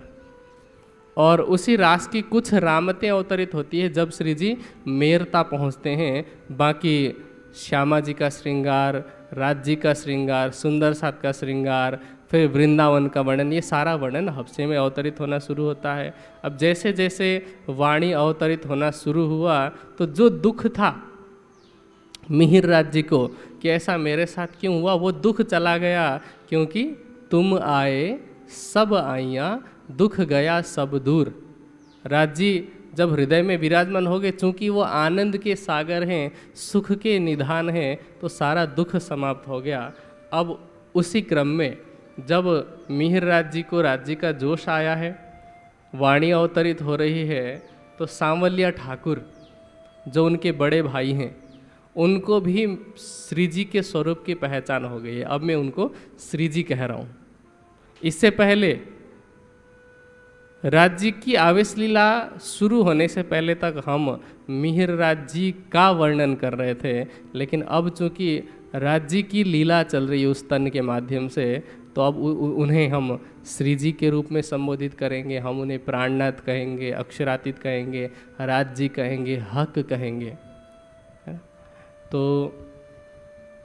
अब सांवल्य ठाकुर को वहाँ पर श्री जी के स्वरूप की पहचान हो गई अलौकिक रूप से, क्योंकि लौकिक रूप में तो वो अपना छोटा भाई समझते थे, वो भाई समझते थे जिन्होंने इनको मारने के लिए दौड़ाया था, लेकिन अब उन्हें स्वरूप की पहचान हो गई है। तो और वहाँ पर रास ग्रंथ का अवतरण हो गया जिसको अंजिल कहा है। वैसे अंजिल बाइबल के लिए प्रयोग हुआ है, लेकिन यहाँ रास और अंजिल में समानता क्यों बताई गई? क्योंकि बाइबल के अंदर ना परमात्मा के प्रेम के स्वरूप का वर्णन है। हाँ, बाइबल में मिलावट अब तो बहुत सारी हुई है। कैसे हुई है कि जो बाइबल सबसे पहले अवतरित हो गया, ईसा मसीह जिनको जीसस क्राइस्ट के रूप में जाना जाता है, उन्होंने अपने हाथ से तो नहीं लिखा था, उन्होंने तो अपने तरफ से उपदेश दिए थे। और उन्होंने जो भी उपदेश दिया वो सब संकलित किया उस समय के लोगों ने बाद में धीरे धीरे करके, और वो किया था हिब्रू भाषा में। हिब्रू भाषा दुनिया की सबसे कठिन भाषाओं में से एक मानी जाती है। अब हिब्रू किसी को समझ में नहीं आती थी, तो फिर हिब्रू से ट्रांसलेट हुआ ग्रीक भाषा में। ग्रीक जो है वो यूनान की भाषा है, ग्रीस की भाषा। उसके बाद फिर ग्रीक से अनुवाद हुआ लैटिन भाषा में। फिर जब यूरोप पहुंचा, ईसाई मत यूरोप पहुंचा, बाइबल यूरोप पहुंचा, तो वहाँ के लोगों ने सोचा कि हमें अंग्रेजी भाषा में बाइबल का प्रचार प्रसार करना है, तो उन्होंने फिर अनुवाद करने का प्रयास किया। अब अनुवाद करने के लिए क्योंकि एक शब्द के अनेक अर्थ होते हैं।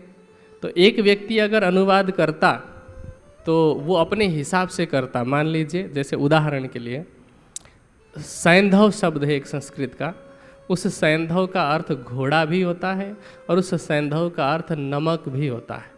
ठीक है। अब जो रसोई में भोजन बनाने का काम करता होगा वो अगर सैंधव शब्द का प्रयोग करेंगे तो हम क्या समझेंगे कि वो नमक की बात कर रहा है। और कोई यात्रा करने वाला है और वो अगर कहे कि सैंधव लाओ तो हम क्या समझेंगे कि ये घोड़े के विषय में कह रहा है। तो जिस परिस्थिति से कोई व्यक्ति गुजर रहा होगा तो वहाँ यदि अनेकार्थी शब्द हैं, पर्यायवाची शब्द हैं, तो अपने अपने प्रसंग के हिसाब से वो शब्द का अर्थ समझेंगे।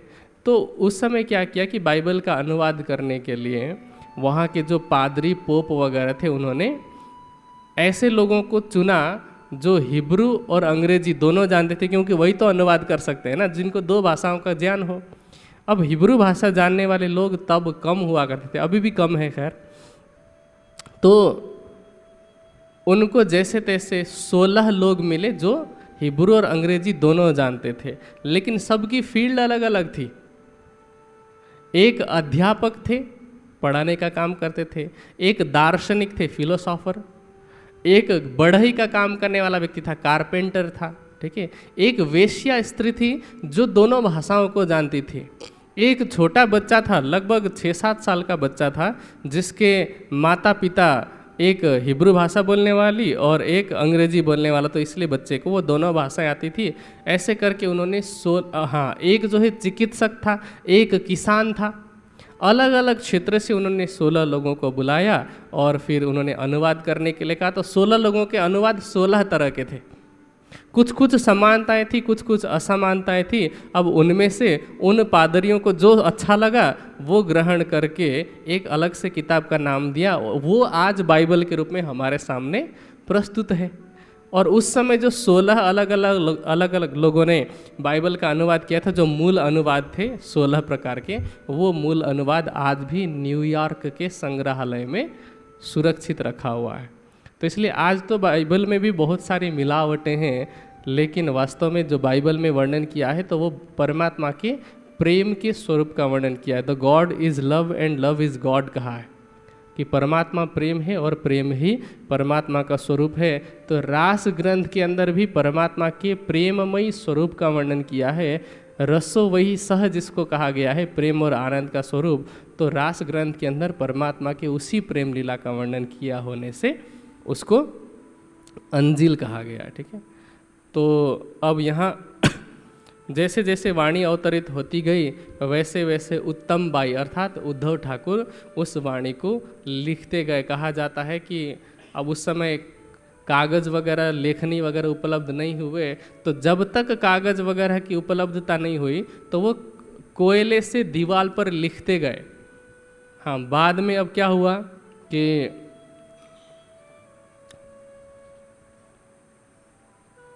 जब वजीर आए वापस, जब रानियों ने कहा कि ये तो कोई महान विभूति है और इनको नज़रबंद में रख करके और इनका अपमान करके आपने बहुत बड़ी गलती की है, उसके बाद उनको सम्मान दिया गया, सिरों पाँव पहनाया गया। सिरों पाँव मतलब पता होगा आपको, है ना। हमारे यहाँ इस उत्तर प्रदेश में इतना ज़्यादा प्रचलन में नहीं है। आज भी सिख समुदाय में, पंजाब में ये प्रचलन में है, किसी को सम्मान स्वरूप सिरोपा पहनाया जाता है। सिरोपा का मतलब सिर से लेकर के पांव तक पहनने वाले सभी वस्त्र और आभूषणों को दिया जाता है, उसको सम्मान का प्रतीक माना जाता है। तो ये सम्मान पूर्वक उन्होंने सिरोपाँव पहनाया भाइयों को, और फिर लिखने के लिए कागज़ वगैरह की, उस समय के जो कच्चे कागज़ हुआ करते थे वैसे कागज़ की व्यवस्था कर दी, जिसमें बाद में उतारा गया दीवार पर से। ठीक है। तो अब यहाँ वाणी अवतरित होना शुरू हुआ। तो श्री लालदास जी ने, क्योंकि प्रसंग बन पड़ा था, तो उन्होंने पूरा वर्णन कर दिया कि वाणी कैसे कैसे कहाँ पर अवतरित हो गई थी। देखिए, बेहद वाणी पता होगा, प्रकाश के अंदर है ना, बेहद के साथ ही सुनो बोली बेहद वाणी, बड़े बड़े रे हो गए पर काहू न जानिए। बहुत लंबा प्रकरण है और उसमें वाणी के विषय में बहुत बड़ी महिमा बताई गई है। तो वो बेहद वाणी दीप बंदर में अवतरित हुई थी, जब श्री जी नाव में विराजमान थे। रास की कुछ रामते मेरते में अवतरित हुई। कीर्तन जो ग्रंथ है, वही कीर्तन के ग्रंथ अलग अलग जगह पर प्रसंग के हिसाब से अवतरित होते गए। जैसे मस्कत बंदर में पहुँचे थे तो रे हो दुनिया बावरी, रे हो दुनिया को तू कहाँ पुकारे, ऐसे प्रकरण अवतरित हो गए, ठीक है। और सूरत में पहुँचे हैं, वहाँ वल्लभाचार्य मार्ग के जो लोग हैं वो अगर विरोध कर रहे हैं तो वहाँ वचन विचारो रे मिठड़ी वल्लभाचार्य वाणी अवतरित हो रही है। चिंतामणि जी के प्रसंग में सुनो रे सत के बंजारे अवतरित हो रहा है। तो अनेक प्रसंगों में अनेक स्थानों में ऐसे प्रकरण अवतरित होते गए। कहीं वेदांतियों को समझाना है तो वेदांत के प्रकरण, जैसे वेदांत के प्रकरण पता है आपको,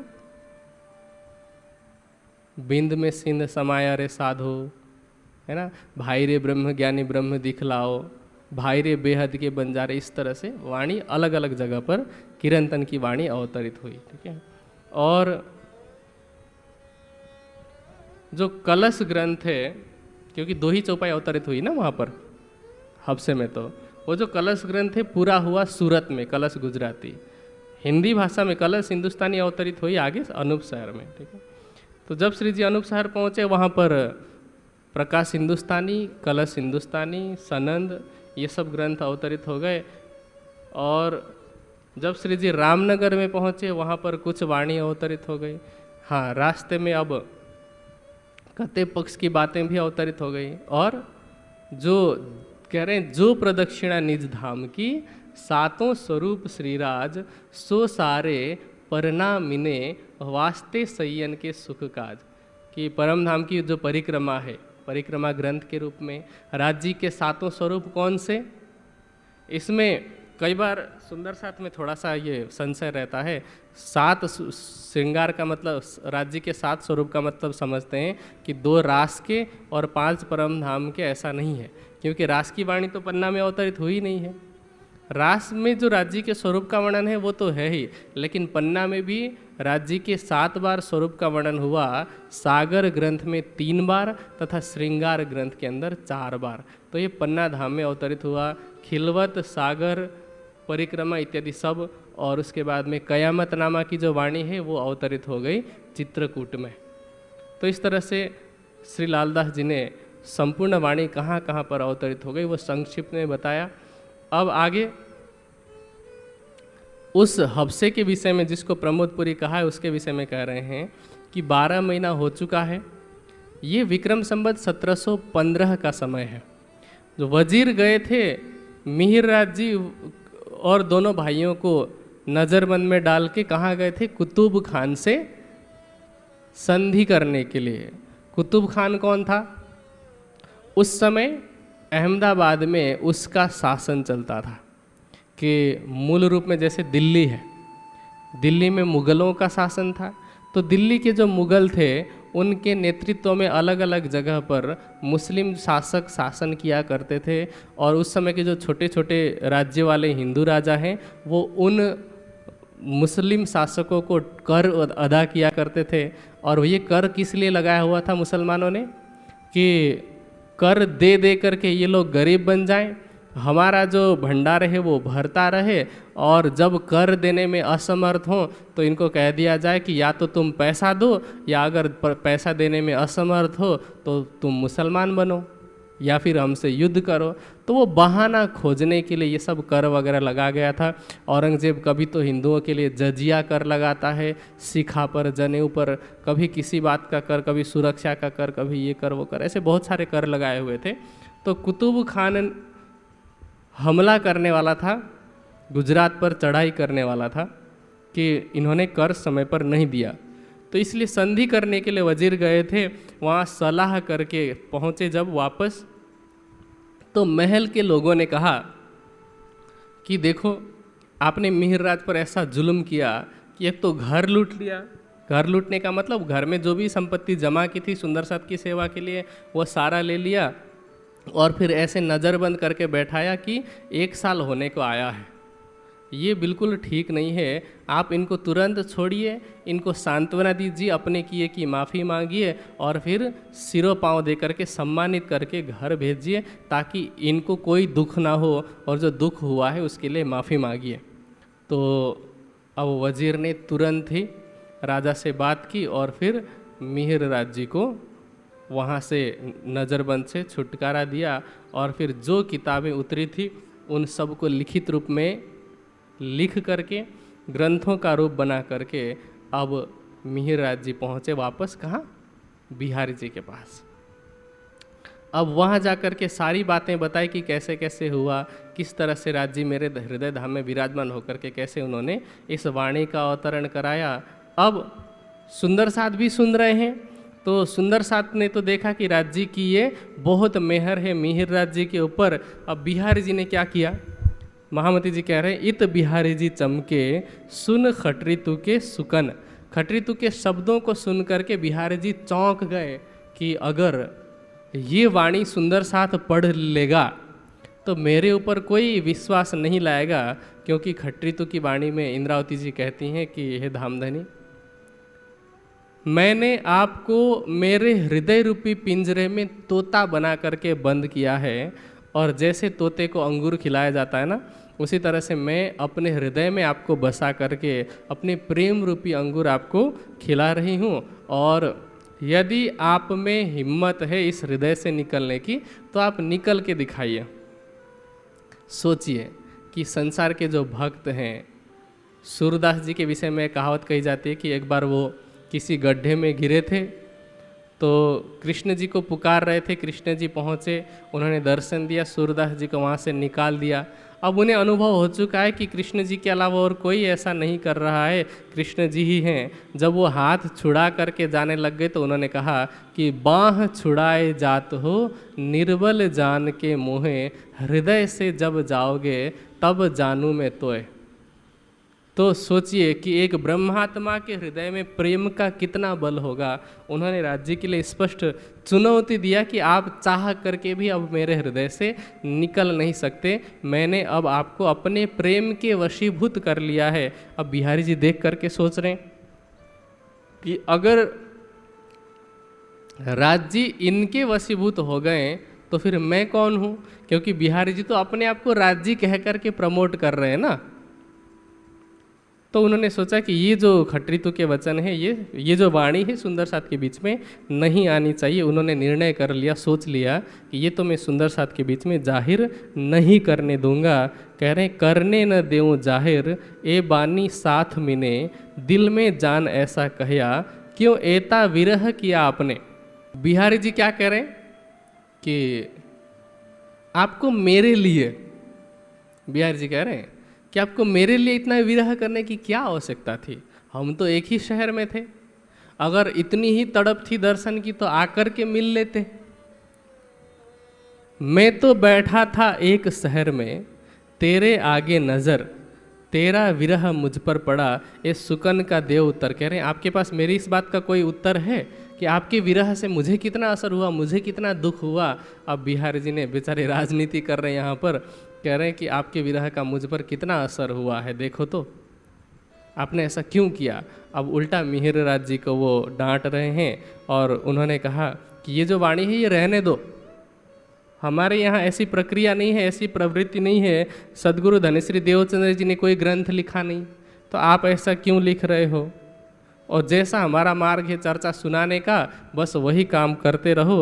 अब बिहारी जी की कृपा से कहते हैं बानी वहाँ न पसरी, वह शरत उस दिन, इंतजार थे मोमिन पर सुन सके ना एक सुकन। सुंदर साथ तो तड़प रहे थे, उनके मन में तो ये था कि जो वाणी अवतरित हुई है, राज जी ने हृदय धाम में बसा करके जो ज्ञान हमारे लिए दिया वो कैसा होगा। लेकिन बिहारी जी की कृपा से वो ज्ञान सुंदर साथ, वो वाणी सुंदर साथ नहीं पढ़ पाए। अब बिहारी जी ने सोचा कि यहाँ पर रहेंगे, मेरे साथ रहेंगे, इन लोगों के बीच में रहेंगे, तो कभी न कभी सुंदर साथ के सामने सच्चाई आ ही जाएगी।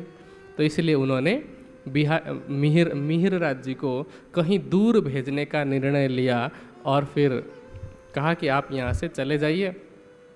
मिहिरराज जी भी सोच रहे हैं कि यहाँ तो बिहारी जी जब तक हैं तब तक सुंदर साथ की जागनी नहीं हो सकती, तो उनके मन में भी था कि जाना है। तो अब क्या हुआ कि 1716 में मिहिरराज जी वहाँ से गए गांव बसाने के लिए। जूनागढ़ नाम के स्थान में, जूनागढ़ गुजरात में अब तो काफ़ी प्रसिद्ध स्थान है। तो 1716 में वहाँ पर गए, 17 में भी रहे और 18 तक रहे, ठीक है, 16, 17, 18 लगभग 3 वर्ष तक वो वहाँ पर रहे। और इस बीच में एक जो सुंदर साथ पहले सेवा के लिए जिनको ले रखा था, कानजी भाई, कानजी भाई की सेवा बहुत ही महान है। अभी आगे प्रसंग आएगा तो मैं उनकी सेवा के विषय में मैं वर्णन करूंगा, हो सकता है कल या परसों आए। तो कानजी भाई जो सुंदर साथ हैं, उन्होंने मिहिर राज जी की चर्चा सुनी, श्री जी साहब की चर्चा। तो चर्चा सुन करके उनको लगा कि ये चर्चा बहुत ही अच्छी है, आनंददायी है, क्योंकि पहले तो सेवा में ही रहे थे, अब चर्चा सुनने का मौका मिला। तो अब कानजी भाई ने कहा मिहिर राज जी को, श्री जी साहब को, कि धामधनी, यहाँ एक ब्राह्मण रहता है, उनका नाम है हरजी व्यास, हरिजी व्यास, ठीक है, और मैं उनके यहाँ नौकरी किया करता हूँ और काफ़ी समय से नौकरी कर रहा हूँ। और वो एक बार इतने बीमार पड़ गए थे कि घर वालों ने सोचा कि अब इनका अंतिम समय आ रहा है। तो होता क्या है कि इस तरफ कैसी प्रक्रिया है पता नहीं, लेकिन बहुत सारी जगह पर जब किसी की मृत्यु होने वाली होती है तो उनको खाट अथवा तख्त पलंग से उतार करके ज़मीन पर लेटाया जाता है। तो उनको ज़मीन पर लेटा दिया गया और फिर घर परिवार के लोग दान इत्यादि कराने लग गए। तो व्यास जी ने मना किया, हरिजी व्यास ने, कि मेरे लिए ये सब दान कराने की आवश्यकता नहीं है, ये तो यमपुरी का साधन है और मुझे यमपुरी नहीं जाना है, न मुझे स्वर्ग जाना है। अभी कुछ दिन 2-3 दिन पहले की चर्चा में भी हमने सुना दुनिया के लोग तो स्वर्ग जाना चाहते हैं। आप में से भी अगर कोई पहली बार बीत तक की चर्चा सुन रहे होंगे तो आपके मन में भी होगा कि हमें तो स्वर्ग जाना है, जबकि जिन धर्म ग्रंथों में स्वर्ग का वर्णन है वही ग्रंथ कहते हैं कि स्वर्ग का तो महाप्रलय में नाश हो जाता है। तो अब हरिजी व्यास क्योंकि सभी धर्म ग्रंथों को पढ़े हुए थे, व्यास एक उपाधि है, ठीक, एक व्यास जी हैं जिन्होंने वेद लिखा, ऐसा कहते हैं, है ना। वेद लिखने का मतलब ऐसा नहीं कि वेद में जो ज्ञान लिखा है वो व्यास जी का है, व्यास जी ने सिर्फ लिपिबद्ध किया है अपने राइटिंग में उस समय, बाकी ज्ञान तो अग्नि, वायु, आदित्य और अंगिरा नाम के ऋषियों के हृदय में आया था। और व्यास उपाधि उसको दी जाती है, जैसे आपने गणित पढ़ी है ना, तो गणित में ना जियोमेट्री जब पढ़ाया जाता है तो जियोमेट्री में जब हम सर्कल के विषय में पढ़ते हैं ना, वृत्त के विषय में, तो वहाँ 2 चीज़ें विशेष, एक है त्रिज्या और एक है व्यास, ठीक है। व्यास किसको कहते हैं? जैसे एक वृत्त बना दिया जाए तो वृत्त में एक बिंदु से लेकर के सीधा दूसरे बिंदु तक एक लाइन खींच दी जाए आर पार होने वाली, ठीक है। तो वो जो आर पार होने वाली लाइन है जो बीच में से निकल रही है, उस वृत्त के बीच में से, उसको कहते हैं व्यास। तो अध्यात्म के क्षेत्र में भी जो इस छोर से उस छोर तक का संपूर्ण ज्ञान रखता हो, मतलब सभी धर्म ग्रंथों का ज्ञान रखता हो, उसको व्यास कहा जाता है। अब हरिजी व्यास भी अपने समय में सबसे बड़े विद्वान माने जाते थे उस क्षेत्र में, और आज भी जहाँ मंदिर इत्यादि हैं, जहाँ सत्संग चर्चा इत्यादि होती है, वहाँ विद्वान जिस स्थान में बैठ करके कथा चर्चा सत्संग प्रवचन किया करते हैं उसको व्यास कहा जाता है। तो अब हरिजी व्यास ने कहा कि मुझे स्वर्ग नहीं जाना है और मेरे लिए यमपुरी का साधन दान इत्यादि कराने की भी आवश्यकता नहीं है। आज समाज में बहुत सारे लोग ऐसे हैं जो मृतक के नाम पर पिंड दान कराया करते हैं, कि कोई मर गया तो उसके नाम पे पिंड दान, मतलब जो व्यक्ति मरा उस हिसाब से एक आटे की कोई आकृति बनाते हैं, कुछ लोग खीर की आकृति बनाते हैं और उसको दान देते हैं। फिर साथ में वो क्या करते हैं कि एक व्यक्ति के लिए आवश्यक जो जो भी चीज़ें होती है ना, जैसे छतरी, लाठी, खटिया, वस्त्र, यहाँ तक कि आभूषण, पैसे, गाय, बछिया, ऐसी बहुत सारी चीज़ें दान में मांगते हैं या लेते हैं। ठीक है, अब इसके पीछे वो कारण ये बताते हैं कि जो तुम पंडित को दोगे वो किसको मिलेगा, जो मृतक जा रहा है ना, मृतक की जो चेतना जा रही है, और वैतरणी नदी एक आती है बीच में, उस वैतरणी नदी को पार कराने के लिए एक गाय की आवश्यकता होती है। गाय नहीं तो कम से कम बछिया तो देनी ही पड़ेगी, ऐसा कहते हैं। और कई बार कहते हैं कि जो पितर हैं तो पितरों के श्राद्ध के नाम पर भी ऐसा किया जाता है कि जो मृतक हैं उनके लिए ये सब धन की आवश्यकता है। अब देखिए, ऐसे बहुत सारे प्रसंग हैं, दृष्टांत हैं, जिनसे मैं आपको इस विषय में स्पष्ट करने का प्रयास करता हूँ। और इस बात को ना उन सभी लोगों तक ज़रूर पहुँचाइएगा जो इस तरह से पितर श्राद्ध में, पिंड दान में विश्वास करते हैं। मैं एक तरफ से बता रहा हूँ। सबसे पहले तो पिंड दान का मतलब क्या होता है? पिंड मतलब शरीर, ठीक है। तो पिंड दान का मतलब क्या हो गया? शरीर का दान देना। और यहाँ पिंड दान का मतलब है कि जब कोई व्यक्ति मर जाए, स्वामी दयानंद सरस्वती जी ने स्पष्ट रूप से लिखा है कि जब व्यक्ति मर जाता है तो उसके लिए उसके नाम पर किया जाने वाला अंतिम संस्कार है दाह संस्कार। दाह संस्कार मतलब जलाना।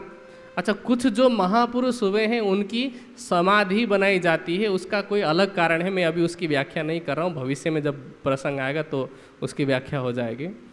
तो दाह संस्कार किया जाता है, उसके बाद जो कुछ भी किया जाता है वो उस मृतक तक नहीं पहुँचता है। रही बात श्राद्ध की, तो श्राद्ध शब्द बना है श्रुत उपसर्ग और धा धातु से, उसका अर्थ होता है श्रद्धा। तो श्रद्धा किसके लिए किया जाता है? जीवित व्यक्ति के लिए। और होता क्या है आज समाज में कि जब तक पिता जीवित है तब तक पुत्र इत्यादि पानी के लिए भी नहीं पूछते हैं। हाँ, यदि पिता अमीर है, पिता के पास बैंक बैलेंस अच्छा खासा है और उसने अपनी वसीयत जब तक नहीं लिखी तब तक पिता की सेवा करते हैं दिखावे के लिए, ताकि पिता की नज़र में हम अच्छे बने रहें और वसीयत में कहीं ना कहीं हमारा हिस्सा ज़्यादा हो। अच्छा, समाज में एक चीज़ देखने को मिलती है कि जब माता पिता की मृत्यु होती है ना तो बच्चे दहाड़ मार मार करके रोते हैं। इसका कारण बताएं आपको? 100 में से 90% लोग ऐसे हैं जो रोते हैं तो वो प्यार की वजह से नहीं रोते, प्रेम की वजह से नहीं रोते। उनको ये चीज़ याद आती है, उनको पश्चाताप होता है। पश्चाताप किस चीज़ का होता है कि अब पता है कि अब दोबारा तो ये आने वाले नहीं हैं, और जब ये जिंदा थे तो हमने इनके साथ कैसा व्यवहार किया था, वो व्यवहार याद कर करके पश्चाताप की वजह से रोते हैं कि इनकी ये इच्छा थी, वो इच्छा थी, ये इच्छा हमने पूरी नहीं की, इस वजह से अब उनको पश्चाताप होता है। और पिंडदान वगैरह देने वाले जो लोग हैं वो भी तब देते हैं कि चलो जीवित रहती तो इनकी इच्छा पूरी नहीं की, मरने के बाद पूरी की जा सके, लेकिन ये संभव नहीं है। एक बार क्या हुआ कि कबीर जी ने बहुत सारे लोगों को समझाया कि ये सब चीज़ गलत है, ऐसा नहीं करना चाहिए, पिंडदान वगैरह मृतक तक नहीं पहुंचता है, लोग माने नहीं। तो कबीर जी ने क्या किया कि एक थाली ली, गंगा में, वाराणसी में गंगा में वो अंदर चले गए और फिर पानी ले करके किनारे पर ऐसे थाली में ले करके फेंकना शुरू किया। तो देख रहे, अब रेती में पानी फेंकने का क्या मतलब? 2-4 मिनट तक देखा, कुछ समय के बाद में लोगों को लगने लगा कि कबीर जी सठिया गए हैं, पागल हो गए। तो लोगों ने आकर के पूछा, वहाँ के जो पंडे वगैरह थे जो पिंडदान वगैरह कराते थे, वो सब इकट्ठा होकर के आए और पूछा कि ये आप क्या कर रहे हैं? तो कहने लगे कि मैं खेत में पानी दे रहा हूँ अपने। तो कहने लगे कि खेत कहाँ है तुम्हारा? बोले यहाँ से 4-5 किलोमीटर दूर है, 3-4 कोस दूर है। तो कहने लगे कि 3-4 कोस दूर यहाँ पानी दोगे, वहाँ कैसे पहुँचेगा? कहते हैं कि खेत तो यहीं 3-4 कोस की दूरी पर है, वहाँ मैं पानी दे रहा हूँ, वो नहीं पहुँच रहा है। तो जिन पितरों की आप बात करें वो कहाँ है पता ही नहीं है, और यहाँ दिया हुआ धन, यहाँ किया गया दान उन तक कैसे पहुँच रहा है? एक घटना ही है। एक और घटना कि एक बार एक माता थी, उनका देहांत हो गया, उनकी मृत्यु हुई। तो एक पंडित थे, उनको लगा कि अच्छा मौका है, तो पंडित जी ने कहा कि ये दान चाहिए, वो दान चाहिए, सब कुछ बताया। ठीक है, यहाँ तक कि एक सोने की चेन तक मांग ली कि मतलब जो मृतक है उनको ये इच्छा थी, उनकी आखिरी इच्छा पूरी नहीं होगी तो फिर ऐसा होगा वैसा होगा, उनको फिर से प्रेत योनि में जाना पड़ेगा, ये वो। तो वहाँ पर एक व्यक्ति जो थोड़ा पढ़ा लिखा था, धार्मिक रूप से शिक्षित था, तो उन्होंने कहा कि पंडित जी, हमारी माता को तो प्रतिदिन इंसुलिन के इंजेक्शन भी लगाए जाते थे, तो वो हम किसको दें? इंसुलिन का इंजेक्शन हम किसको लगाएं कि हमारी माता तक पहुँचे, क्या पता उनको परेशानी होती हो। अब पंडित जी समझ गए कि ये हमने गलत व्यक्ति से पाला ले लिया है, पंगा ले लिया है, तो वहाँ से फिर पंडित जी चले गए। ठीक है, तो मृतक तक कुछ भी नहीं पहुँचता है। श्रद्धा या श्राद्ध जो कहते हैं वो जीवित व्यक्ति की करनी चाहिए। और यदि जीवित रहते हमने अपमान किया, बीमार हैं तो दवाई के लिए नहीं पूछा, वो कहते ना, एक भजन सुना था मैंने, शायद आप सब ने सुना हो कि कभी प्यासे को पानी पिलाया नहीं, बाद में अमृत पिलाने से क्या फ़ायदा। जब तक प्यासे थे पानी तक नहीं पूछा और मरने के बाद में मुंह में गंगा जल डालें तो क्या फ़ायदा उसका, है ना। तो इसीलिए अब हरिजी व्यास ने मना किया कि मेरे लिए ये सब साधन मत करना। और अब मैं मर रहा हूँ तो मैं दो चीज़ों की दाज लिए हुए मर रहा हूँ। दाज मतलब जलन, कि जलन किस बात की, दुख किस बात का। कहते हैं कि इस संसार में जितने लोगों से मैं मिला, जितने लोगों से मैंने ज्ञान चर्चा की, उनमें से जिसको मैंने हाँ कहा उसको ना कहने वाला, और जिसको मैंने ना कहा उसको हाँ कहने वाला कोई भी पैदा नहीं हुआ है। मतलब ज्ञान का अहंकार लिए हुए वो जा रहे थे। अब कानजी भाई ने जब ये बात सुनी कि एक तो ये कि मुझे स्वर्ग नहीं जाना है, मैं स्वर्ग का हूँ ही नहीं, तो मेरे लिए ये सब क्यों कर रहे हो, मैं नहीं इन इंड का, मेरा क्यों कल पाओ मन। तो कानजी भाई को लगा कि जब ये कह रहे हैं कि ये इस स्वर्ग के जाने वाले नहीं हैं, तो ये कहीं और की सुरता लगती है। क्या ये ब्रह्म सृष्टि हो सकती है? क्या ये अखंड की वासना हो सकती है? और दूसरा कि ज्ञान का अहम इतना है, सोचे कि तारतम ज्ञान अगर इनको मिलेगा तो क्या होगा। ये सोच करके उन्होंने, कानजी भाई ने श्री जी से ये सारी बातें की। तो श्री जी ने सोचा कि ठीक है, अगर वो जीवित हो जाएं, स्वस्थ हो जाएं, तो मैं उनके सामने राज्य की बात रखूँगा, परम नाम की बात रखूँगा। तो कानजी भाई को जिम्मेदारी दे दी कि अब उस व्यक्ति को मरने नहीं देना है, तुम्हें जीवित रखना है। कानजी भाई ने कहा कि ठीक है, मैं अपने तरफ से प्रयास करता हूँ। तो अब इससे पहले कानजी भाई नौकरी कर रहे थे उनके यहाँ, लेकिन अब श्री जी का आदेश है कि सेवा करनी है, उनको स्वस्थ करना है, तो अब सेवा कर रहे हैं। नौकरी और सेवा में क्या फ़र्क है? अभी हमने कुछ दिन पहले की चर्चा में भी सुना था कि नौकरी तो पैसे के लिए करते हैं ना, तो जितना कहा जाए उतना ही करते हैं, दिल में कोई भाव नहीं होता। लेकिन सेवा दिल में भाव ले करके करते हैं। तो अब पहले तो वो जो मिल रहा है वो पका रहे हैं और दे रहे हैं, लेकिन अब कानजी भाई क्या करते हैं कि अपने हिसाब से सब्जियां लाते हैं कि ये सब्जी स्वास्थ्य की दृष्टि से सही है, अपने हिसाब से बनाते हैं और ऐसे बहुत अच्छे से भोजन बना करके खिलाते हैं। और कुछ समय के बाद में अब हरिजी व्यास के स्वास्थ्य में सुधार आता है और धीरे धीरे वो अच्छे से बात करने लायक हो जाते हैं, बैठने चलने फिरने लायक होते हैं। तो व्यास जी कहते हैं कि कानजी भाई, तुमने तो मुझे इतना खुश कर दिया है, तुमने मुझे जीत लिया है कि कोई मुझे 1000 रुपये भी देता, 1000 रुपये आज से 350 वर्ष पहले के हिसाब से तो कई लाख हो सकते हैं। ठीक है, ये या लाख रुपए ही समझ लीजिए, 1 लाख ही समझ लीजिए। तो कोई मुझे 1000 रुपये भी देता तो मैं उस पर इतना खुश नहीं होता जितना मैं आपकी ये सब्जी की सेवा से खुश हूँ कि मैं स्वस्थ हो गया। तो इसलिए आपको कुछ भी मांगना हो आप मांगिए, मैं आपसे बहुत ही प्रसन्न हूँ। तो कानजी भाई ने कहा कि जब आवश्यकता होगी, जब समय आएगा तो मैं आपसे मांग लूँगा। व्यास जी ने कहा कि ज़रूर, मैं आपकी इच्छा पूरी करूँगा। तो अब जब ढंग से स्वस्थ हो गए तो कानजी भाई ने कहा कि व्यास जी, अब मैं एक चीज़ मांगता हूँ आपसे कि मेरे पास में एक साधु रहते हैं। अब पूरा क्योंकि परिचय नहीं दे रहे हैं अभी, उन्होंने कहा कि मेरे पास एक साधु रहते हैं, मैं चाहता हूँ कि आप उन्हें ज्ञान चर्चा सुनाएं। तो अब वो तो खुश हो गए, क्योंकि एक ज्ञानी व्यक्ति को क्या चाहिए कि कोई उसके ज्ञान को सुन ले और अब वही चीज़ जब दे रहे हैं तो क्या हो गया कि पहले भी कांजी भाई ने उन्हीं की सेवा की और अब भी उन्हीं की सेवा कर रहे हैं। मांगा तो क्या मांगा? ज्ञान चर्चा सुनाने का मौका मांगा। तो कह रहे हैं कि श्याबाश कांजी तुमको, क्या तुम मांग्या मुझसे, एक ते राजी किया सेवा मैंने। एक तो सेवा करके राजी किया, फिर चर्चा सुनाने की, दोबारा फिर चर्चा सुनाने का मौका भी दिया। तो आप बुला करके ले आइए कि वो साधु कहाँ पर है। तो कांजी भाई ने श्री जी को बुलाया और मिलाप करा दिया। अब पहले तो औपचारिकता से सारी बातें पूछी कि आप कहाँ रहते हैं, कहाँ से आए हैं, और आपने बहुत अच्छा किया कि आप यहाँ पर आए हैं, ठीक है, मैं आपसे ज्ञान चर्चा अवश्य करूँगा, ठीक है। और अगर आपको लगता है कि आप कुछ सुनाना चाहते हैं तो आप सुना दीजिए, अन्यथा जो आप कहेंगे मैं आपको सुनाने के लिए तैयार हूँ, कुछ भी सुनना हो। और रहने के लिए जगह भी दे दी अपने बाग में, बगीचे में। अब श्री जी ने कहा कि नहीं, मुझे आपसे ज्ञान चर्चा सुननी है। तो हरिजी व्यास भागवत से चर्चा सुनाने लग गए। अब सुनते सुनते, भागवत की चर्चा सुनते सुनते 2 महीने बीत गए। अब दोनों चर्चा सुनने सुनाने में मगन है।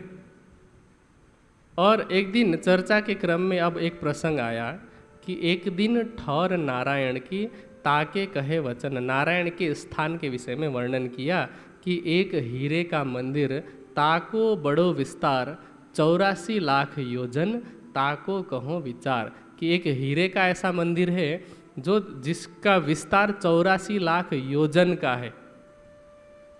तो अब श्री जी ने कहा कि व्यास जी ये बताइए कि जगह किसकी है। तो कहते हैं कि ये जो जगह है वो तो अक्षर की है। तो फिर श्री जी ने बहुत ही विनम्रतापूर्वक चरणों में लग कर के कहा कि अच्छा ये अक्षर की जगह है, तो बताइए कि ये कहाँ पर है। कि ये ऊपर तले, माँ है बाहर, ऊपर है नीचे है, अंदर है बाहर है, कहाँ पर है। या फिर ये ब्रह्मांड से परे है, मोसो कहो समझाए के ये जो ठौर अतीत, ये बताइए कि ये कहाँ है, और अगर परे है तो कहाँ पर है। क्योंकि भागवत सुन रहे हैं 2 महीने से, तो कहने कि उसी भागवत में। अब यही प्रश्न सोचिए कि जब वो 12 वर्ष की अवस्था उनकी है, तो भट्ट जी को वो शास्त्रार्थ में हरा चुके हैं 2-3 प्रश्न करके। अब तो राज जी साक्षात हृदय में विराजमान हैं। व्यास जी को समझाना कोई बहुत बड़ी बात नहीं थी, लेकिन हमें सुंदर साथ को सिखापन देने के लिए, यदि आप किसी को अपनी बात समझाना चाहते हैं तो सबसे पहले आप अच्छे श्रोता बनना सीखिए। जो अच्छा श्रोता होता है वही अच्छा वक्ता बन सकता है। तो सुनने की आदत लगाने के लिए श्री जी ने पहले बात सुनी। अब वही प्रश्न क्या किया कि 5 तत्व 3 गुण और मूल प्रकृति, ये सब नाश हो जाते हैं, इनको नाश तुम कहो, यह ठौर अक्षर की कित। या आप बताएं कि फिर अक्षर की जगह कहाँ पर रहती है। आप कृपया हमसे कुछ न छिपाएं, आप हमें कोई अंतर मत रखना, और आप बताना, हम आपसे बार बार विनती करते हैं कि आप हमें ये बात बता दीजिए। तब व्यास जी कह रहे हैं कि अब अक्षर की जगह कहाँ बताएंगे वो। तो उन्होंने कहा कि ये ना आदिनारायण की जगह है। पहले कहा अक्षर की जगह, अब वापस आदिनारायण में आ गए। अब फिर पूछा कि ये आदिनारायण की जगह है अगर, तो कहाँ रहते हैं। तो कहने लगे क्षीर सागर में ऐसा लिखा है। तब श्री जी कहते हैं कि तब श्री जी ने कहा, ये तो कहा मैंने इंड की क्षीर सागर तो इसी ब्रह्मांड के अंदर है, और क्या ये महाप्रलय में समाप्त नहीं हो जाएगा। त्रिगुण समेत ये जो ब्रह्मांड है, क्या महाप्रलय में नाश नहीं होगा। इसलिए हे व्यास जी, मुझे लगता है, अब वो व्यंग्य भी मार रहे हैं साथ में कि व्यास जी मुझे लगता है कि आप मुझसे कुछ छिपा रहे हैं। फिर विनती करें हमसो ना करो अंतर, हमें तुम बिना कौन समझा वहीं दिखा में पट्टंतर। ये जो पट्टंतर मतलब पर्दा, ये पर्दा हटा करके, इस रहस्य को हटा करके आपके अतिरिक्त कौन है। क्योंकि हरजी व्यास ने पहले कहा था ना कि जिसको हाँ कहता हूँ मैं, उसको ना कहने वाला कोई पैदा नहीं हुआ है, और जिसको मैं ना कहता हूँ उसको हाँ कहने वाला कोई पैदा नहीं हुआ है। तो उस ज्ञान के अहम को तोड़ने के लिए श्री जी ने कहा कि आपके अतिरिक्त ऐसा कौन है जो इस रहस्य को समझा सकता है। अब व्यास जी थोड़े झुक गए, दब गए। उन्होंने कहा कि आप मुझे क्या पूछ रहे हैं, शास्त्रों में ही जब ऐसा लिखा है तो मैं आपको इस चीज़ का क्या उत्तर दूं। ठीक है, कहते हैं कह्या कटुक वचन आचार्यों को, इन्हों ऐसे ही लिखे सुकन, कि भागवत के अंदर तो आचार्यों ने ऐसा ही लिखा हुआ है और भागवत की व्याख्या में भी आचार्यों ने ऐसा ही लिखा हुआ है, तो मैं भला इसमें क्या कर सकता हूँ, मेरी इसमें क्या गलती है, ऐसा कह करके वो आचार्यों को कटु वचन कहने लग गए। अब वास्तविकता क्या है कि भागवत के अंदर एक प्रसंग आता है, वैसे उस कहानी के माध्यम से सिर्फ अखंड की तरफ संकेत करने का प्रयास किया है, लाक्षणिक वर्णन किया है कि ऐसा कहा जाता है कि एक जो पंडित था ब्राह्मण, उनके ना बच्चे पैदा होते ही कुछ दिन के अंदर ही मर जा रहे थे। तो ब्राह्मण ने कहा युधिष्ठिर के सामने कि ऐसा तो तब होता है जब राजा पापी हो, कहीं पर लिखा होगा। तो कहते हैं कि ग्रंथों में ऐसा लिखा है कि जिस देश का राजा पापी होता है वहाँ पर अकाल मृत्यु होती है। तो अब युधिष्ठिर के ऊपर जब लांछन आया ऐसा, तो अर्जुन इस बात को कैसे सहन कर सकते थे।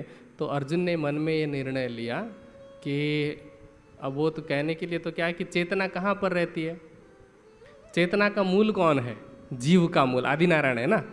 तो अर्जुन ने तो मन में निर्णय लिया कि मैं उन जीवों को वापस लौटा करके लाऊंगा, मैं उनको जीवित करूंगा। ठीक है, ये सिर्फ एक दृष्टांत है समझाने के लिए। ठीक है, वो क्या समझाना चाह रहे वो अभी पता चलेगा। तो अब कृष्ण जी से उन्होंने विनती किया, तो कृष्ण जी उनको अर्जुन जी को लेकर के, मतलब अर्जुन जी की सूरता को, शरीर को लेकर के तो जा नहीं सकते, तो अर्जुन जी की सूरता को वो लेकर के चले गए। उन्होंने ऐसा लिखा है भागवत में कि सुदर्शन चक्र से उन्होंने मोह सागर के अंधेरे को, निराकार के अंधेरे को पार किया। फिर उसके बाद में एक भूमा पुरुष करके वर्णन आया है कि उसके वहाँ पर लेकर के चले गए, और फिर आगे की घटनाक्रम बहुत सारी, बहुत लंबी, मैं वर्णन पूरा नहीं कर रहा हूँ। ठीक, हाँ, उसका सार क्या है कि सुदर्शन ज्ञान रूपी सुदर्शन है, जिससे उन्होंने नारायण के स्वरूप की पहचान कराई है। ठीक है, नारायण को ग्रंथों के अंदर, शास्त्रों के अंदर हिरण्य गर्भ कह करके वर्णित किया है, क्षर ब्रह्म को। ठीक है, हिरण्य गर्भ, इसी को यहाँ पर हीरे के मंदिर के रूप में वर्णन किया है, जो 84 लाख योजन कहा गया है। ठीक है, 84 लाख योजन मतलब कोई वैसे तो कोई नापने के लिए गया नहीं होगा इंची टेप ले करके, लेकिन हाँ उसकी विशालता का वर्णन किया गया है कि योजन में, लाखों योजन में उसका वर्णन किया गया है। और वो स्थान किसका है, नारायण का। भागवत में जो वर्णन हुआ है वो स्थान नारायण का है, लेकिन नारायण प्रतिबिंब किसका है, सबलिक ब्रह्म के अंदर जो सुमंगला पुरुष है। सुमंगला पुरुष जब स्वयं को प्रतिबिंब रूप में मोह सागर में पाता है तो वो आदि नारायण है ना। तो इसका मतलब क्या हो गया कि जहाँ जो बिंब है उसी का तो प्रतिबिंब बनता है, बिना बिंब के प्रतिबिंब हो ही नहीं सकता। तो प्रतिबिंब का वर्णन करके भागवत में सिर्फ ये दर्शाने का प्रयास मात्र किया है कि ये प्रतिबिंब है, तो बिंब कहीं ना कहीं पर है। तो कहाँ होगा, योग माया में। योग माया का अखंड का वर्णन भागवत के अंदर नहीं है, लेकिन सिर्फ बिंब का वर्णन करके, प्रतिबिंब का वर्णन करके बिंब की तरफ संकेत किया गया है। अब ये रहस्य कैसे खुलेगा, तारतम वाणी के आधार पर, अन्यथा कोई भी इस रहस्य को खोल नहीं सकता। सोचिए हरिजी व्यास इतने बड़े विद्वान, उन्होंने इससे पहले जीवन में कितने शास्त्रार्थ किए होंगे और हर शास्त्र में विजय प्राप्त किया, तभी तो उन्होंने कहा कि मेरी बात को ना कहने वाला और मेरी हाँ वाली, मेरी ना को हाँ कहने वाला कोई नहीं हुआ। लेकिन तारतम ज्ञान के आधार पर जब बात की, कोई मुश्किल नहीं, बस 2 महीने तक सुने चुपचाप, एक श्लोक में पकड़ करके ऐसे फंसाया उनको, एक ही श्लोक में, कि उनका काम हो गया। अब इसके बाद कानजी भाई अब और छेड़ रहे हैं, कहते हैं तब कानजी ये कहा, कछु अक्षरातीत की पूछो बात, क्या जवाब करत है सुने इनके मुख विख्यात। कानजी भाई कहते हैं कि श्री जी साहब, अब ये तो क्षर अक्षर की बात थी थोड़ी थोड़ी, लेकिन थोड़ी अक्षरातीत की भी तो बात पूछी जाए कि क्या जवाब देते हैं। देखिए तब श्री जी ने अब जोश में कहा, क्योंकि ज्ञान के अहंकार को दूर करना है, श्री जी ने जोश में कहा कि देखो ये तो थका क्षर में, ये तो क्षर ब्रह्म में ही थक गए, इनको नारायण का ही पता नहीं है और शुद्ध नहीं अक्षर, अक्षर की तो उनको शुद्ध ही नहीं है। तो ये अक्षरातीत की तिनको ये क्या देवे उत्तर, भला ये अक्षरातीत के विषय में क्या उत्तर दे सकते हैं। तो श्री जी ने जोश में कहा जब ये बात, तो कह रहे तब व्यास की शुद्ध गई है बात सय्यन, कि उनकी तो शुद्ध जाने का मतलब कि जो अहंकार था पहले वो समाप्त हो गया, होश हवास उनके गुम हो गए, तो पता चला कि ये जो बात है ये तो ब्रह्म सृष्टियों की बात है, अखंड की बात है। तो श्री जी ने कहा कि देखो, जब तुम्हें ऐसा लग रहा था कि तुम्हारा अंतिम समय आया है, तो तुमने ऐसा कहा था कि नहीं कहा था कि मेरी बात को हाँ कहने वाला, मेरी ना को हाँ कहने वाला और मेरी हाँ पर ना कहने वाला कोई नहीं हुआ था। और तुमने ये भी कहा था कि तुम इस इंड के नहीं हो और तुम्हारे लिए दान क्यों कराया जा रहा है। तो तुम्हारा जो एक घमंड था ज्ञान का, उस अहंकार को दूर करने के लिए, और जो तुमने कहा कि मैं इस इंड का नहीं हूँ, तो तुम्हें इस इंड से परे का ज्ञान देने के लिए मुझे तो अक्षरातीत ने ही भेजा है। और ऐसा ज्ञान का अहंकार किसका दूर होता है? जिस पर परमात्मा की कृपा होती है। क्योंकि ज्ञान का अहंकार बहुत बुरी चीज़ है। बाकी सभी चीज़ों का अहंकार धीरे धीरे टूट जाता है, ज्ञान का यदि अहंकार है तो वो तब तक नहीं टूटता जब तक शेर को सवा शेर मिल नहीं जाता है। क्योंकि रूप का अहंकार होता है ना, तो क्या होता है कि रूप तो धीरे धीरे क्या होता है, विदुर नीति में एक श्लोक है जिसमें कहा कि जरा रूपम हरति ही धैर्यम आशा। जब वृद्धावस्था आती है ना, तो रूप का हनन होता जाता है, ठीक है, तो तब रूप का अहंकार भी समाप्त हो सकता है। हर चीज़ का अहंकार दूर हो सकता है वैसे बाह्य कारणों से, लेकिन ज्ञान तो बुद्धि में है ना, चाहे कितना भी वृद्ध हो जाए ज्ञान तो अंदर रहेगा ही। तो जब तक उससे बड़ा ज्ञानी नहीं मिल जाता तब तक ज्ञान का अहंकार रहता ही है। और वो ज्ञान का अहंकार कैसा है? वाणी कहती है, बुजुर्गी मारे रे साथ जी, बुजुर्गी मारे रे। ये जो अहंकार है वो सबको मारने वाला है, समाप्त करने वाला है। कहते हैं जेती बुजुर्गी बीच दुनी के सो सब कुफर हथियार। जो संसार में अहंकार है वो तो माया का, अज्ञानता का हथियार है।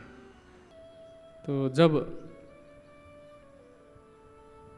श्री जी ने कहा कि इस तरह से तुमने बात की थी, और जो ज्ञान का अहंकार है, प्रसंग चल रहा था कि ज्ञान का जो अहंकार है वो सभी विकारों में से भी सबसे बड़ा विकार है, सबसे बड़ा अहंकार है। तो उस अहंकार को दूर करने के लिए कहते हैं कि हमें परमात्मा ने भेजा है। जिस पर मेहर होती है परमात्मा की, वो अहंकार को समाप्त कर देते हैं। तब व्यास जी ने कहा कि अब चूंकि अभी तो पूर्ण पहचान नहीं है ना श्री जी के स्वरूप की, तो कहते हैं हे भगत राज, मैं कहया यूं ही कर, मेरा अर्थ था इनकाज। कि मैंने तो ऐसे ही कह दिया था, और जो मैंने कहा वैसे तो मेरी गलती है, लेकिन फिर भी उससे मेरा काम बना ही। क्योंकि अगर मैंने शायद उस समय में ऐसा नहीं कहा होता तो आज मुझे आपकी चर्चा सुनने का, ये ज्ञान सुनने का अवसर शायद नहीं मिलता। देखिए, कई गुलर लगे दरखत को बहुत बेशुमार। एक गुलर का पेड़ होता है, वो पीछे देख रहे हैं, एक बहुत बड़ा पेड़ है ना उस कॉर्नर पे बाहर की तरफ, तो वो गुलर का पेड़ है। उस गुलर के पेड़ में बहुत सारे फल लगते हैं, और जब वो पकने वाला होता है ना, तो पकते समय कीड़े लगने शुरू हो जाते हैं। कहते हैं तामे जीव अनेक है, एक दूसरे न जानन हार। एक गुलर का जो गुलर के फल के अंदर जो कीड़ा होता है, वो उस फल के बाहर की दुनिया को नहीं जानता है। जैसे हम बोलचाल की भाषा में कुएं का मेढक कहते हैं ना, कि उसको क्या लगता है कि ये कुआं ही सबसे बड़ा संसार है। अब हरिजी व्यास की अवस्था भी उस समय कुछ ऐसी थी, वो अपनी कमी को स्वीकार कर रहे हैं। सोचे कि जूनागढ़ से, कभी वो जूनागढ़ से बाहर गए होंगे आसपास के इलाके में, लेकिन उन्होंने ये स्पष्ट कह दिया, ये निर्णय दे दिया कि मेरे से बड़ा कोई ज्ञानी है ही नहीं, जबकि वो किसी ज्ञानी से ऐसे मिले ही नहीं थे। तो उन्होंने कहा कि मैं जीव उन गुलर में का, नहीं मेरा और गुलर, मुझे किसी और के विषय में पता ही नहीं। और आगे तो इससे पहले तो मैंने सब पंडितों को जीता, किसी से भी नहीं हारा, लेकिन सो आज मैं छोड़े हथियार, आगे तुम्हारे सब में अपने सारे ज्ञान के हथियार मैं आपके सामने अब छोड़ देता हूँ, डाल देता हूँ। अब आप मुझे सच्ची राह बताइए।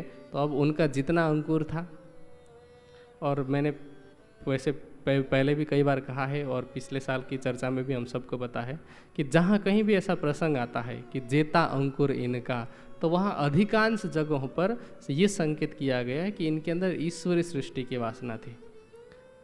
तो उन्होंने उतना लाभ लिया कह रहे तहाँ लो भई सोहबत, फेर तीन से जुदे पड़े, आए नौतनपुरी तीर्थ। नौतनपुरी में अब वापस हरिजी व्यास को कुछ समय तक ज्ञान चर्चा सुनाने के बाद में वापस नौतनपुरी गए, क्योंकि संवत 1719 में जो कुतुब खान था, जिसके साथ में पहले 1715 में संधि हुई थी वहाँ के मंत्री की, वजीर की, तो वो वापस फिर से आया, क्योंकि संधि की जो शर्तें थी कि प्रतिवर्ष हम इतना कर अदा करेंगे, वो संधि की शर्तें पूरी नहीं हुई थी। तो इस वजह से वो हमला करने के लिए आता है कि अब या तो मुझसे लड़ाई करो या फिर कर दो। तो श्री जी को अब अंतः प्रेरणा हुई कि सुंदर साथ पर कोई कष्ट आने वाला है, तो वो वहाँ गए, जा कर के बिहारी जी से बात करी और बिहारी जी से बात करके कहा कि सुंदर साथ पर कष्ट आ सकता है, इसीलिए मैं ये जो दीवानगिरी का काम है, ये जो काम है सचिव का, वो काम लेने वाला हूँ ताकि सुंदर साथ को कोई कष्ट ना आए, मैं कुछ दिन और मांग सकूँ ताकि ये जो कर है वो अदा हो जाए। तो गए, जा कर के सारी दीवानगिरी का काम ले लिया और सुंदर साथ के ऊपर जो भी कष्ट आने वाला था वो सारा उन्होंने अपने ऊपर ले लिया।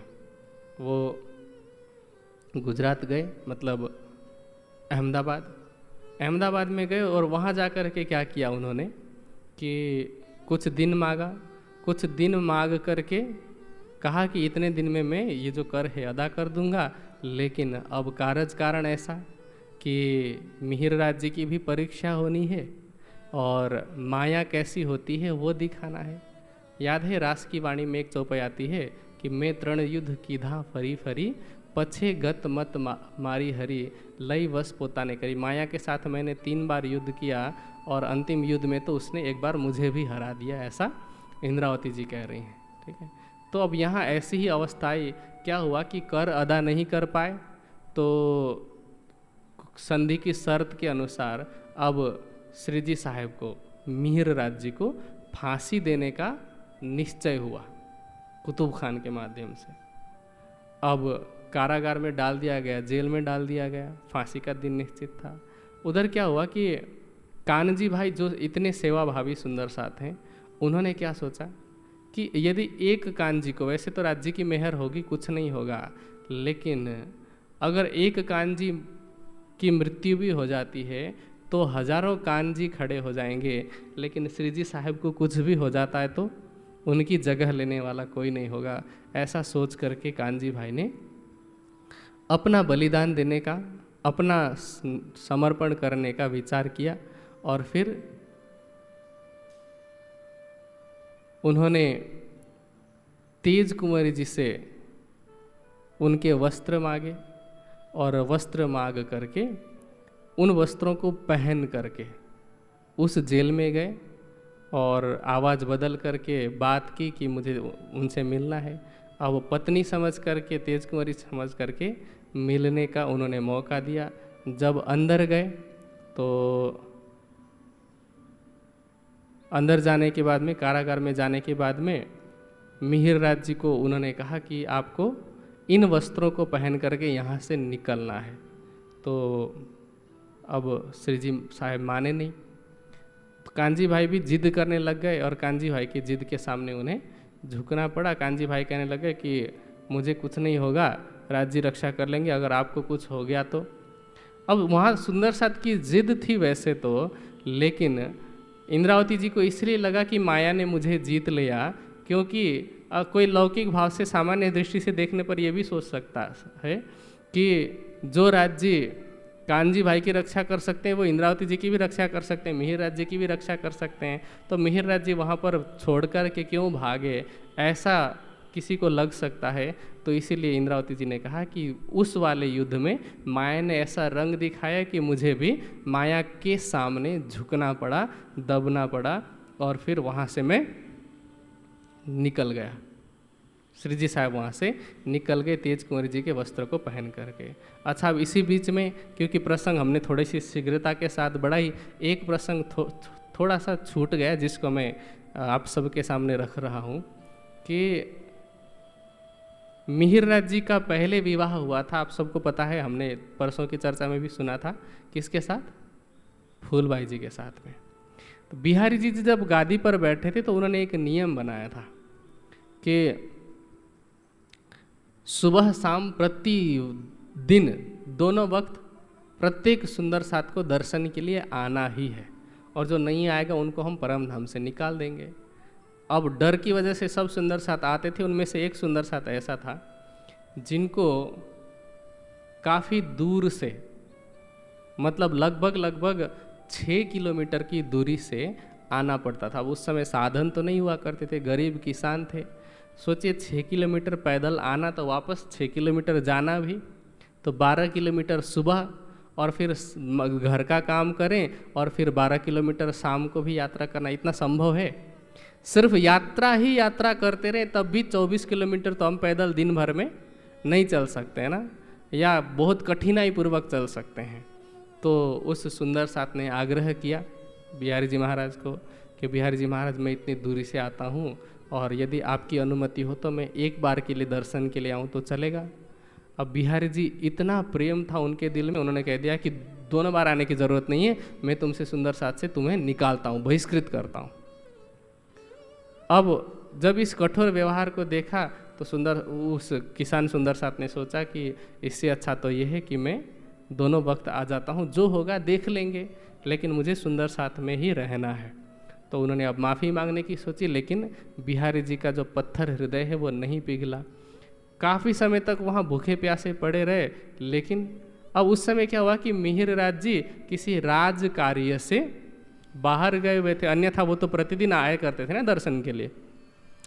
तो क्या हुआ कि उस सुंदर साथ ने सोचा कि मैं मिहिर राज जी से जा कर के प्रार्थना करूँगा, और वो जब सिफारिश करेंगे तो हो सकता है कि मुझे वापस सुंदर साथ में शामिल कर दिया जाए। तो वो भूखे प्यासे बेचारे मिहिर राज जी के घर पहुँचे।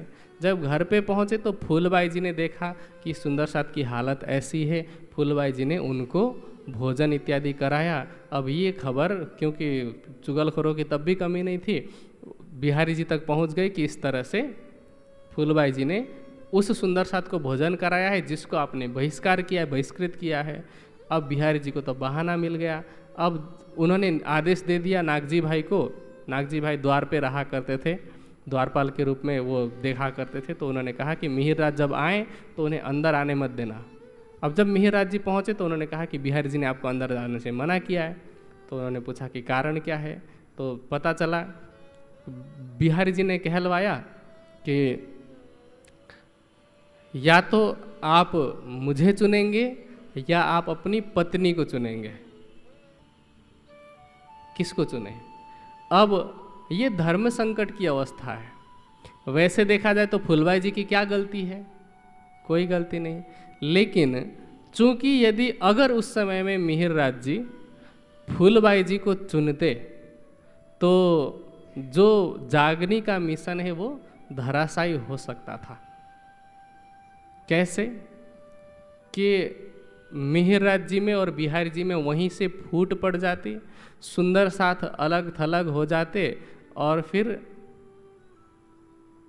बिहारी जी खुले रूप में मिहिर राज जी का विरोध करना शुरू कर देते तो जागनी के लिए नुकसान होता। एक ये कारण था। तो इसलिए मिहिर राज जी ने सोचा कि मुझे अभी धर्म की रक्षा करनी है, मतलब ये जो सेवा है, सेवा धर्म की। वैसे एक पति का धर्म भी था, लेकिन उन्होंने सेवा धर्म को चुना और कहा कि मैं अब घर वापस नहीं जाऊंगा। उन्होंने घर पे सूचना भिजवा दी। फूलबाई जी भी समझती हैं कि अवस्था कैसी है, क्योंकि वे भी तो वैसे ही हैं, त्यागी। तो उन्होंने भी खबर भिजवाया कि देखिए, मेरा आपसे लौकिक प्रेम नहीं है, आत्मिक संबंध है।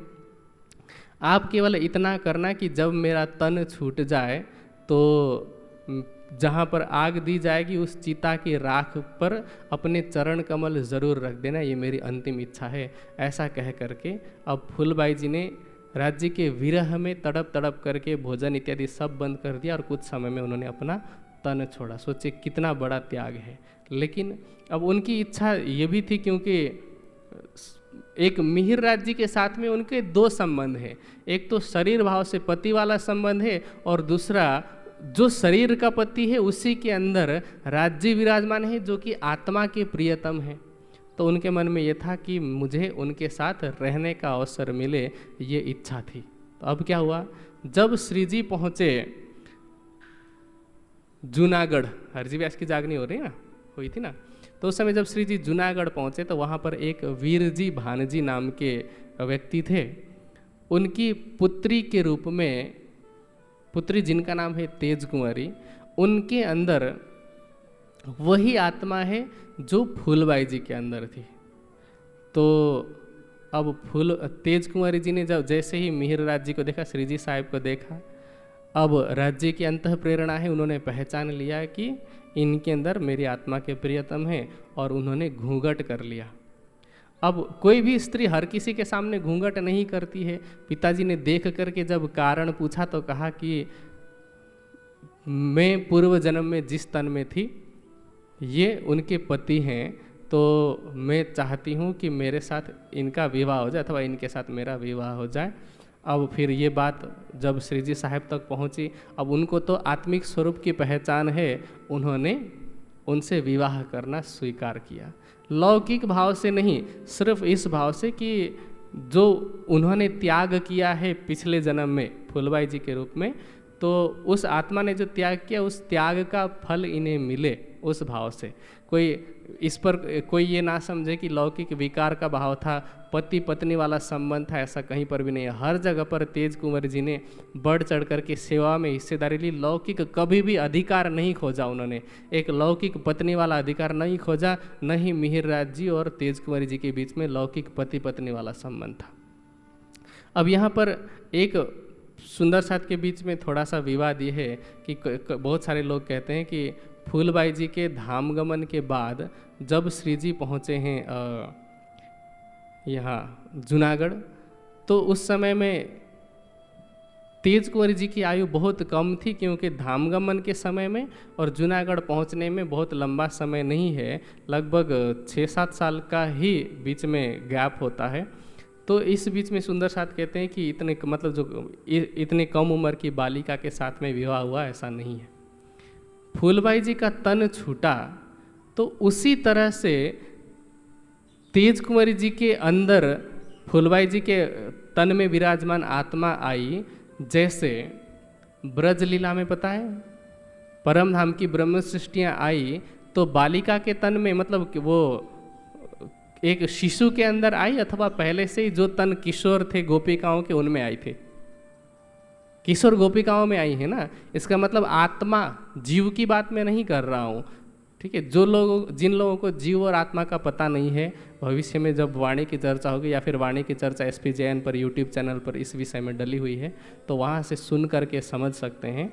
हाँ, आत्मा कभी भी आवश्यकता पड़ने पर या राज्य के हुक्म से, राज्य के आदेश पर किसी किशोर शरीर में भी अथवा किसी वयोवृद्ध शरीर में भी प्रवेश कर सकती है। तो जो तेज कुंवरी जी का तन था वो जन्म पहले ही ले चुका था। ऐसा नहीं है कि 5-6 साल की बालिका के साथ में विवाह हुआ, ये अनैतिक कार्य कभी भी नहीं हो सकता। तो सुंदर साथ इसको अन्यथा ना लें, ठीक है। जो तेज कुंवरी जी का तन है अब उनके साथ में विवाह हो चुका है, और इधर ये जूनागढ़ वाली सारी घटना हमने सुनी उन्हीं तेज कुंवरी जी के वस्त्रों को लेकर के। उस वस्त्रों के प्रसंग में फिर याद आया बीच का, तो मैंने उसको आगे जोड़ दिया। अब वहाँ से श्री जी साहब अहमदाबाद से पहुँचते हैं दीप बंदर, और उधर जो कांजी भाई जेल में है उनका क्या होता है कि जिस दिन फांसी का निश्चित होता है उस दिन तक कांजी भाई के ना दाढ़ी वगैरह बहुत लंबे लंबे हो जाते हैं, और राज्य अब उनकी रक्षा के लिए ऐसी आड़ी का लीला रचते हैं कि ऐसा कहा जाता है, दूसरे वितकों में वर्णन आता है कि जब सैनिक आए कांजी भाई को ले जाने के लिए, तो कांजी भाई को देख करके लगा कि ये तो कोई मुस्लिम फ़कीर है, और वो जोश में कहने लग गए कि तुम ये जो अत्याचार कर रहे हो खुदा के नाम पर, इस्लाम के नाम पर, जब 7वें दिन न्याय की लीला होगी, जब खुदा खुद काजी बन करके न्याय के सिंहासन पर बैठेगा, तब तुम्हारा हिसाब किताब होगा। इस तरह से वो कयामत की बातें कहने लग गए। तो उन मुसलमानों ने, उन लोगों ने समझा कि हम तो किसी गलत व्यक्ति को उठा करके ले आए, किसी ऐसे व्यक्ति को लेकर के आए जो निर्दोष और जो फ़कीर है, और उनको भी फिर छोड़ दिया। अब श्री जी पहुँचे उधर दीप बंदर।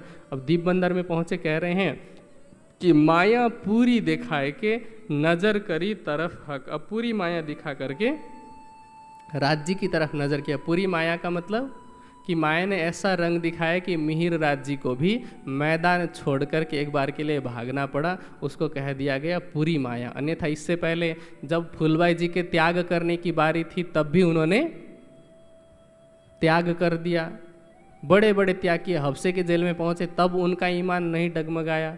वैसे तो ईमान वहाँ भी नहीं हिला, लेकिन कान्जी भाई के दबाव के कारण, क्योंकि हाँसी सबकी होनी है ऐसा वाणी में लिखा है, तो एक बहाना बनाया गया। और अब श्री जी साहेब ने मूल स्वरूप राज्य की तरफ नज़र की। अब दीप बंदर में जब पहुँचे हैं तो अब जागनी का असली दौर यहाँ से शुरू हो रहा है। वाणी तो अवतरित हुई है, 1715 से वाणी का अवतरण होना शुरू हुआ, लेकिन जागनी का असली दौर अब दीप बंदर से शुरू होता है। कैसे? अब जयराम भाई कंसारा जो कि कांसे का बर्तन बनाया करते थे, उनकी जागनी कैसे हुई, वहाँ उनकी परीक्षा कैसे हुई, श्री जी ने अनेक दृष्टांतों से समझाया। मस्कत बंदर में महावजी भाई की जागनी कैसे हुई, फिर अब्बासी बंदर में भैरव सेठ ऐसे हैं जिन्होंने कुछ सुंदर साथी जिनको अरबी लुटेरे अपहरण करके लेके जाते हैं, उनको छुड़ाने के लिए उस समय की 70,000 रुपये लहारी कहा गया है, उतना दिया था। आज के समय में तो 70 लाख कह सकते हैं। और तब तो वो न सुंदर साथ को जानते थे न श्री जी को जानते थे। ठीक है, तो ये सारा कारण कैसे बना, किस तरह से इन सब की जागनी हुई, इन सब का भी तक सुनेंगे हम कल। अब समय पूरा होता है, चौपाई दोहराइए। श्री महामती कहे ब्रह्म सृष्टि को, माया में खेल की कही,